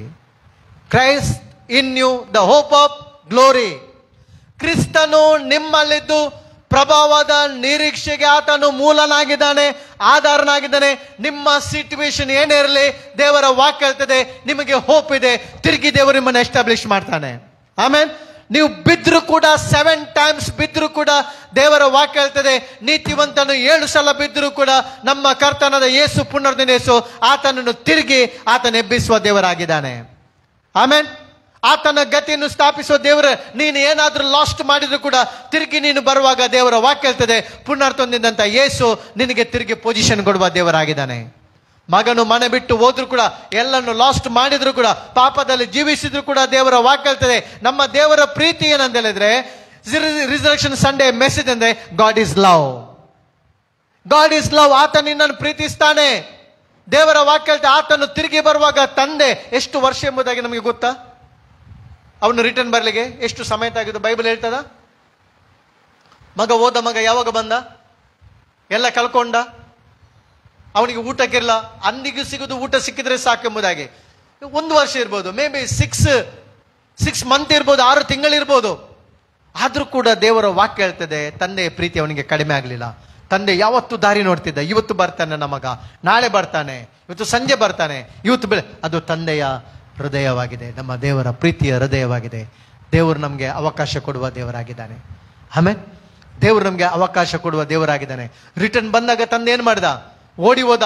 ಅವನ ಬಟ್ಟೆ ಹೇಗಿದೆ ಕೊಳಕಾಗಿದೆ ನೋಡ್ಲಿಲ್ಲ, ಗಟ್ಟಿ ಹೋಗಿಕೊಂಡು ಏನ್ ಮಾಡಿದ? ಅಗ್ ಮಾಡಿದ, ಕಿಸ್ ಕೊಟ್ಟ, ರಿಂಗ್ ಕೊಟ್ಟ, ಮೆಟ್ಟು ಕೊಟ್ಟ, ಕಾಲಿಗೆ ಜೋಡು ಕೊಟ್ಟ, ಅವನಿಗೆ ಒಳ್ಳೆ ಬಟ್ಟೆ ಕೊಟ್ಟು ಮನೆ ಒಳಗೆ ಸೇರಿಸಿಕೊಂಡು ಕರುವನ್ನು ಕೊಯ್ಯಿಸಿ ಹಬ್ಬ ಮಾಡಿದ, ಸಂಭ್ರಮ ಮಾಡಿದ. ಇವನು ಸತ್ತವನಾಗಿದ್ದಾನೆ, ಈಗ ತಿರುಗಿ ಬದುಕಿದ್ದಾನೆ. ಇವತ್ತು ದೇವರ ವಾಕ್ಯ ಹೇಳ್ದೆ ಕಡಿದ ಮರ ತಿರುಗಿ ಚಿಗುರುತ್ತದೆ. ಆದ್ರೆ ನಮ್ಮ ಸಂಬಂಧವು ಯೇಸು ಕ್ರಿಸ್ತನಲ್ಲಿ ತಿರುಗಿ ಚಿಗುರುವಂತದ್ದಾಗಿದೆ. ಆಮೇಲೆ ದೇವರು ನಮ್ಮನ್ನು ಎಬ್ಬಿಸುವ ದೇವರಾಗಿದ್ದಾನೆ. ದೇವರು ನಮ್ಮನ್ನು ಕ್ಷಮಿಸುವ ದೇವರಾಗಿದ್ದಾನೆ. ನಾವೇನ್ ಲಾಸ್ಟ್ ಮಾಡಿದ್ದೇವೆ ತಿರುಗಿ ನಮಗೆ ಅದನ್ನು ಆತನ್ನು ರೆಸ್ಟೋರ್ ಮಾಡುವ ದೇವರಾಗಿದ್ದಾನೆ. ನಮ್ಮ ರಿಲೇಶನ್ಶಿಪ್ ಅನ್ನು ರೆಸ್ಟೋರ್ ಮಾಡ್ತಾನೆ, ನಮ್ಮ ಫೆಲೋಶಿಪ್ ಅನ್ನು ರೆಸ್ಟೋರ್ ಮಾಡ್ತಾನೆ. ದೇವರು ಆತನು ಒಳ್ಳೆಯ ದೇವರ. ಒಂದು ವಚನ ಓದ್ಕೊಳ್ಳೋಣ. 1 ಜಾನ್ ಪತ್ರಿಕೆ, 1 ಯೋಹಾನನ ಪತ್ರಿಕೆ 4ನೇ ಅಧ್ಯಾಯದಲ್ಲಿ 16ನೇ ವಚನ. ಯೋಹಾನನ ಪತ್ರಿಕೆ 4:16. ದೇವರು ನಮ್ಮಲ್ಲಿಟ್ಟಿರುವ ಪ್ರೀತಿಯನ್ನು ನಾವು ತಿಳಿದುಕೊಂಡಿದ್ದೇವೆ, ಅದನ್ನು ನಂಬಿದ್ದೇವೆ. ದೇವರು ಪ್ರೀತಿ ಸ್ವರೂಪಿ. ಆಮೇಲೆ ನನಗೆ ಬಹಳ ಇವತ್ತು ಓದುವಾಗ ಆ ಸ್ಕ್ರಿಪ್ಚರ್ ಎಷ್ಟು ಟಚ್ ಆಯ್ತಂದ್ರೆ ದೇವರು ನಮ್ಮಲ್ಲಿರುವ ಪ್ರೀತಿ ಏನಾಗಿದೆ ಅಂತ ನಾವು ಅದನ್ನು ತಿಳಿದುಕೊಂಡಿದ್ದೇವಲ್ವಾ? ನಾವು ತಿಳಿದುಕೊಂಡಿದ್ದೇವೆ. ಅಯೋಗ್ಯರಾದಂತ ನಮ್ಗೆ ಇವತ್ತು ಈ ಪೊಸಿಷನ್ ಕೊಟ್ಟಿದ್ದಾನೆ ಪ್ರೀಚ್ ಮಾಡ್ಲಿಕ್ಕೆ. ಯೋಗ್ಯತೆ ಇತ್ತ? ದೇವರ ವಾಕ್ಯ ಹೇಳ್ತದೆ ತಿಳಿದುಕೊಂಡಿದ್ದೇವೆ ಮತ್ತು ನಂಬಿದ್ದೇವೆ. ಯಾಕಂದ್ರೆ ದೇವರು ಪ್ರೀತಿ ಸ್ವರೂಪನಾಗಿದ್ದಾನೆ. ಆಮೇಲೆ ಆತನ ಪ್ರೀತಿ ಎಂದಿಗೂ 1 ಡ್ರಾಪ್ ಪ್ರೀತಿ. ನಾನು ಹೇಳ್ತೇನೆ, ನೀವೆಷ್ಟು ದೂರ ಹೋದ್ರೂ ಕೂಡ ದೇವರ ವಾಕ್ಯ ದೂರ ಹೋಗ್ಬೇಕೆಂಬ ಅರ್ಥದ ನಾನು ಹೇಳ್ತಿಲ್ಲ. ದೇವರ ಪ್ರೀತಿ 1 ಡ್ರಾಪ್ ಕೂಡ ನಿಮ್ಮ ಮೇಲೆ ದೇವರ ಪ್ರೀತಿ ಕಡಿಮೆ ಆಗುವುದಿಲ್ಲ. ಆತನ ಮನುಷ್ಯನಲ್ಲ, ಆತನ ದೇವರು. ಆಮೇಲೆ ಯೇಸು ದೇವರು, ಆತನ ಪ್ರೀತಿಸ್ತಾನೆ. ಬನ್ನಿರಿ, ಪ್ರಾರ್ಥನೆಯಲ್ಲಿ ನೀವು ನಿರೀಕ್ಷೆ ಕಳೆದುಕೊಂಡಿದ್ದೀರಾ? ಪ್ರಾರ್ಥನೆ ಮಾಡಿದ ಬಹಳ ಸಮಯ ಆಯ್ತಾ? ಬನ್ನಿರಿ, ದೇವರು ರೆಸ್ಟೋರ್ ಮಾಡ್ತಾನೆ. ಆಮೇಲೆ ದೇವರು ನಿಮ್ಗೆ ನಿರೀಕ್ಷೆ ಕೊಡ್ತಾನೆ. ಅದರಿಂದ ದೇವರ ವಾಕ್ಯ ಹೇಳ್ತಾರೆ ಕಡಿದ ಮರ ತಿರುಗಿ ಚಿಗುರುತ್ತದೆ. ನಮಗೆ ಒಂದು ಲೈಫ್ ಕೊಟ್ಟಿದ್ದಾನೆ. ಅದರಿಂದ ನಾನು ಹೇಳಿದೆ ಸಂದೇಶ, ಹೆದರಬೇಡಿರಿ. ಅಪೋಸ್ತಲರ ಬಗ್ಗೆ 12 ಅಪೋಸ್ತಲರ ಬಗ್ಗೆ ಒಂದು ವೇಳೆ ನೀವು ಸ್ಟಡಿ ಮಾಡೋದಾದ್ರೆ, ಅವರ ಹಿಸ್ಟ್ರಿ ನೋಡೋದಾದ್ರೆ, ಯೇಸು ಸ್ವಾಮಿ 12 ಮಂದಿ ಅಪೋಸ್ತಲರನ್ನು ಆರಿಸಿಕೊಂಡ. 12 ಮಂದಿನು 12 ಮಂದಿನ ಅಪೋಸ್ತಲರನ್ನು ಆರಿಸಿಕೊಂಡ ನಂತರ ಅವರ ಲೈಫಿಗೆ ಗೊತ್ತನ ಫಸ್ಟ್ ಪೇತ್ರನು AD 64ರಲ್ಲಿ ಆತನು ತೀರುವುದ. ಪೇತ್ರನ ಚರಿತ್ರೆ ಹೇಳ್ತದೆ. ಪೇತ್ರನ ಹೇಗೆ ತೀರುವುದ? ಆತನನ್ನು ಶಿಲುಬೆಗೆ ಹಾಕಿದ್ರು. ರಕ್ತಸಾಕ್ಷಿಯಾಗಿ ಸತ್ತ ಪೇತ್ರನು. ಹೇಗೆ ಶಿಲುಬೆಗೆ ಹಾಕಿದ್ರು? ಪೇತ್ರನು ಶಿಲುಬೆಗೆ ಹಾಕುವಾಗ ಪೇತ್ರನು ಹೇಳಿದ, ನಾನು ನನ್ನ ಸ್ವಾಮಿಯ ಮರಣಕ್ಕೆ ನಾನು ಯೋಗ್ಯನಲ್ಲ. ನನ್ನನ್ನೇನು ಮಾಡಿರಿ? ತಲೆ ಕೆಳಗೆ ಹಾಕಿ ನನ್ನನ್ನು ಶಿಲುಬೆಗೆ ಹಾಕಿರಿ. ಆ ಮರಣಕ್ಕೆ ನಾನು ಯೋಗ್ಯನಲ್ಲ, ನನಗೆ ಶಿಲುಬೆ ಮರಣಕ್ಕೆ ಯೋಗ್ಯನು. ಆ ಪೇತ್ರನ ಒಂದು ವೇಳೆ ಪೊಸಿಷನ್ ಈಗದ ಸೇವಕರದ ನಾವು ಇರುವುದಾದ್ರೆ ಅಲ್ವಾ, ಇದು ಹೋಪ್, ಕಡಿದವರ ಮತ್ತೆ ಚಿಗುರುವಂಥದ್ದು. ಇದು ನಿರೀಕ್ಷೆ, ಪುನರ್ತಂದ ನಿರೀಕ್ಷೆ. ಅವರಿಗೆ ಗೊತ್ತಿದೆ, taste and C the lord is good. ಪೇತ್ರ ನಿಂತಿದ್ದಾನೆ, ನನ್ನನ್ನು ಶಿಲುಬೆಗೆ ಉಲ್ಟಾಕಿ ಹಾಕಿರೆಂಬುದಾಗಿ. ಆದ ನಂತರ ನಾವು ನೋಡ್ತೇವೆ ಆಂದ್ರೆಯ, ಪೇತ್ರನ ತಮ್ಮನದ ಆಂದ್ರೆಯನು, ಅವನು ತೀರಿಹೋದ. ಅವನನ್ನು ಹೇಗೆ ಹಾಕಿದ್ರಂದ್ರೆ ಎಕ್ಸ್ ಆಕಾರದಲ್ಲಿ ಶಿಲುಬೆಗೆ ಹಾಕಿದ್ರು ಅವನನ್ನು. ಅವನು ಸಾಯಲಿಕ್ಕೆ 2 ದಿವಸ ತಾಗಿತ್ತಂತೆ. ಅವನು ಶಿಲುಬೆಗೆ ಹಾಕುವಾಗ 2 ದಿವಸ. ಆಗ ಕೂಡ ಅವನಿಗೆ ಚಾಟಿಯಲ್ಲಿ ಹೊಡಿತಿದ್ರಂತೆ, ಚರಿತ್ರೆ ಹೇಳ್ತದೆ. ಅವನನ್ನು ಚಾಟಿಯಲ್ಲಿ ಹೊಡೆಯುವಾಗ ನಾವು ನೋಡ್ತೇವೆ, ಅವನು ಬಹುಶಃ ಸ್ಪೇನ್ ದೇಶದಲ್ಲಿ ತೀರುವುದ್ರೇನ, ಅಲ್ಲಿ ಅವನು ಎಕ್ಸಿಗೆ ಹಾಕುವಾಗ ಶಿಲುಬೆಗಾಗ ಅವನು 2 ಡೇಸ್ 3000 ಜನರಿಗೆ ಗಾಸ್ಪಲ್ ಪ್ರೀಚ್ ಮಾಡಿದ್ದಾನಂತೆ ಅವನು. ಆಮೇಲೆ 3000 ಜನರಿಗೆ ಹೋಗುವವರಿಗೆ ಸಾಯುವ ಲಾಸ್ಟ್ ಅವನ ಬ್ರೆತ್, ಅವನ ಲಾಸ್ಟ್ ಉಸಿರು ಹೋಗುವ ತನಕ ಅವನೇನ್ ಮಾಡಿದಂದ್ರೆ ಗಾಸ್ಪಲ್ ಪ್ರೀಚ್ ಮಾಡಿದ. ಯಾಕೋಬ, ಜೇಮ್ಸ್, ಅವನು ಹೆರೋದನ್ನು ನಾವು ನೋಡ್ತಿದ್ದೇವೆ ಸ್ಪೇನ್ನಲ್ಲಿ. ಕೆಲವ್ರನ್ನೆಲ್ಲ ಇಡಿಸಿ ಹಿಂಸೆ ಮಾಡಿದ. ಸ್ಪೇನ್ನಲ್ಲಿ ಅವನ ಶಿರಚ್ಛೇದನ ಮಾಡಿದ್ರು. AD 70ಯಲ್ಲಿ ನೋಡ್ತೇವೆ ಅವನು ತೀರಿ ಹೋದ. ನಂತರ ನೋಡ್ತೇವೆ ಯೇಸುಸ್ವಾಮಿಯ ಪ್ರೀತಿಯ ಶಿಷ್ಯ, ಯಾವಾಗಲೂ ಎದೆಗೆ ಹೊರಗಿದ್ದಂತ ಪ್ರೀತಿ ಶಿಷ್ಯ, ಅವನು ಮಾತ್ರ ಲಾಂಗ್ ಲೈಫ್, 94 ವರ್ಷ. ಅವನು 95ರಲ್ಲಿ ಅವನು ತೀರಿ ಹೋದ. ಅವನನ್ನು ಕುದಿಯುವ ಎಣ್ಣೆಗೆ ಒಮ್ಮೆಗೆ ಹಾಕಿದ್ರಂತೆ. ಅವನಿಗೆ ಏನಾಗ್ಲಿಲ್ಲ, ದೇವರಕ್ಷ. ಕುದಿಯುವ ಎಣ್ಣೆಗೆ ಅವನನ್ನು ಹಾಕಿದ್ರು, ಏನಾಗ್ಲಿಲ್ಲ ಅವನಿಗೆ. ನಂತರ ನೋಡ್ತೇವೆ ಪತ್ಮೋಸ್ ದ್ವೀಪದಲ್ಲಿ ಅವನು ಯೇಸುಸ್ವಾಮಿಯ ದರ್ಶನ ನೋಡಿಕೊಂಡು ಪ್ರಾಯ ಆಗಿಕೊಂಡು ಅವನು ತೀರಿ ಹೋದ. ಫಿಲಿಪ್ಪನು ನಾವು ನೋಡ್ತೇವೆ ಸಿರಿಯಾದಲ್ಲಿ ಅವನು ತೀರಿ ಹೋದ. ಸಿರಿಯ ದೇಶದಲ್ಲಿ ಅವನನ್ನು ಈಟಿಯಿಂದ ಕೊಂದು ಏನ್ ಮಾಡಿದ್ರಂದ್ರೆ 54 AD ಈಟಿಯಿಂದ ಕೊಂದು ತಿವಿದ್ರು. ಭಾರತ ದೇಶಕ್ಕೆ 2 ಅಪೊಸ್ತಲರು ಬಂದಿದ್ದಾರೆ, ಗೊತ್ತಾ? 2 ಅಪೊಸ್ತಲರು ಯಾರು? ತೋಮ ಮತ್ತು 2 ಅಪೊಸ್ತಲರು ಭಾರತ ದೇಶಕ್ಕೆ ಬಂದಿದ್ದಾರೆ. ತೋಮನು 72 ಅಲ್ಲಿ ಮೈಲಾಪುರದಲ್ಲಿ, ಚೆನ್ನೈಯಲ್ಲಿ ನಾವು ವಿಸಿಟಿಗೆ ಹೋಗಿದ್ದೇವಲ್ಲಿ. ಆ ಸ್ಥಳ ಎಲ್ಲ ನೋಡ್ಲಿಕ್ಕೆಲ್ಲ ನೋಡಿದ್ದೇವಲ್ಲ. ಈಟಿಂದ ಆಚಾರ್ಯರು ಅವನು ಈಟಿಂದ ಕೊಂದದ್ದು ಮಾತ್ರ ಅಲ್ಲ, ಎಣ್ಣೆಯಲ್ಲಿ ಕಾಯಿಸಿದ್ದಾರೆ ಅವನನ್ನು. ಎಣ್ಣೆಯಲ್ಲಿ ಏನ್ ಮಾಡಿದ್ದಾರೆ ಅಂತ ಹೇಳಿದ್ರೆ ಅವನು ಎಣ್ಣೆಗೆ ಹಾಕಿದ್ದಾರೆ ಅವನನ್ನು. 72 AD ಅವನು ತೀರಿ ಹೋದ, ಭಾರತ ದೇಶದಲ್ಲಿ ತೀರಿ ಹೋದ. ಬಾರ್ತೋಲೋಮ ಇಂಡಿಯಾಕ್ಕೆ ಬಂದಿದ್ದಾನೆ. ಅವನು ಅರ್ಮೇನಿಯಾ ದೇಶದಲ್ಲಿ ಆತನು ತೀರಿ ಹೋದ. ಭಾರತ ದೇಶಕ್ಕೆ ಬಾರ್ತೋಲೋಮ ಬಂದಿದ್ದಾನೆ. ಬಾರ್ತೋಲೋಮ ಬಂದು ಅವನು ಸೇವೆ ಮಾಡಿದ್ದಾನೆ. ನತಾಯಲ್ ಅವನೇ ಯೇಸು ಮೇಲೆ ಇವನು ನಿಜವಾದ ಇಸ್ರೇಲ್ ಇದಲ್ಲ, ಅವನು ಸ್ವಲ್ಪ ದಿವಸ ಮಾತ್ರ ಯೇಸುನೊಟ್ಟಿಗಿದ್ದು ಅವನು ಸೇವೆಗೆ ಹೋದ. ಬಹಳಷ್ಟು ಸಭೆಗಳನ್ನು, ಪೇತ್ರನು ಬಹಳಷ್ಟು ಸಭೆಗಳನ್ನು ಕಟ್ಟಿದ್ದಾನೆ. ಅವನನ್ನು ಭಾರತ ದೇಶದಲ್ಲೆಲ್ಲ ಅರ್ಮೇನಿಯಾ ದೇಶದಲ್ಲಿ ಹೇಗೆ ಅವನನ್ನು ಇದು ಮಾಡಿದರೆ ಸ್ಕಿನ್ ಔಟ್ ಮಾಡಿದ್ದಾರೆ. ಅವನು ಜೀವಂತವಾಗಿ ಬಾರ್ತೋಲೋಮನನ್ನು ಸ್ಕಿನ್ ತೆಗೆದು ಅವನನ್ನು ಮತ್ತೆ ಶಿಲುಬೆಗೆ ಹಾಕಿದ್ದಾರೆ. ಆ ರೀತಿಯ ಒಂದು ನಾವು ನೋಡ್ತಿದ್ದೇವೆ ಘೋರವಾದ ಮರಣ. ಟ್ಯಾಕ್ಸ್ ಕಲೆಕ್ಟರ್ ಮತ್ತಾಯ, ಅವನನ್ನು ಶಿಲುಬೆಗೆ ಹಾಕಿದ್ರು. ತದ್ದಾಯ, ಅವನನ್ನು ನೋಡ್ತೇವೆ ಗ್ರೀಸ್ ದೇಶದಲ್ಲಿ ಶಿಲುಬೆಗೆ ಹಾಕಿದ್ರು.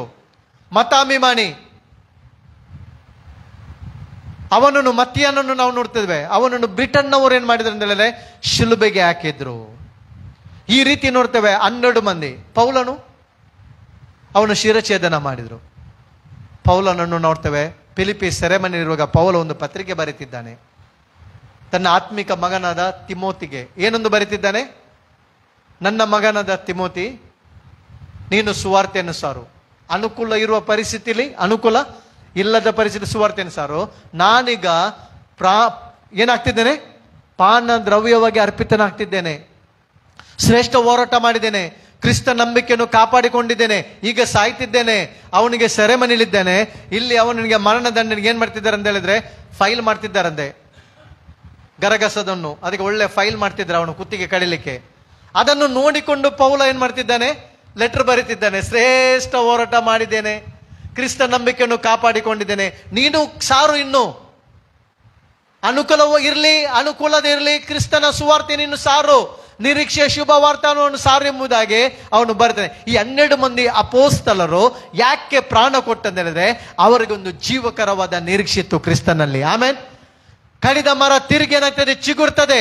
ಆದ್ದರಿಂದ ಪ್ರಿಯ ದೇವ ಜನರೇ, ರಿಸರ್ವೇಷನ್ ಸಂಡೆಗೆ ನಾನು ನಿಮ್ಗೆ ಹೇಳಿಕ್ಕೆ ಇಷ್ಟಪಡ್ತೇನೆ, ನಿಮಗೆ ಶುಭವಾಗಲಿ. ಆಮೇಲೆ ನಿಮಗೆ ಸಮಾಧಾನವಾಗಲಿ. ಕ್ರಿಸ್ತನು ಆತನು ಮರಣದಿಂದ ಜೀವದಿಂದ ಎದ್ದು ಬಂದಿದ್ದಾನೆ. ಕ್ರಿಸ್ತನು ಪುನರ್ತನಾಗಿದ್ದಾನೆ. ಆ ಕ್ರಿಸ್ತನ ಮೇಲೆ ನಿಮ್ಮ ನಂಬಿಕೆ ಇರಲಿ. ಸಿಚುವೇಶನ್ ಏನಿರಲಿ, ನಿಮ್ಮ ಜೀವಿತದಲ್ಲಿ ಬಿರುಗಾಳಿ ಬರಲಿ, ಸಮುದ್ರ ಅಲ್ಲೋಲಕಲ್ಲಾಗಲಿ, ನಿಮ್ಮ ನಂಬಿಕೆ ಮಾತ್ರ ಬಿಟ್ಟು ಕೊಡಬೇಡಿರಿ. ನಿಮ್ಮ ನಂಬಿಕೆ ಜೀವ ಸ್ವರೂಪದಿಂದ ಕ್ರಿಸ್ತನ ಮೇಲೆ ಇರಲಿ.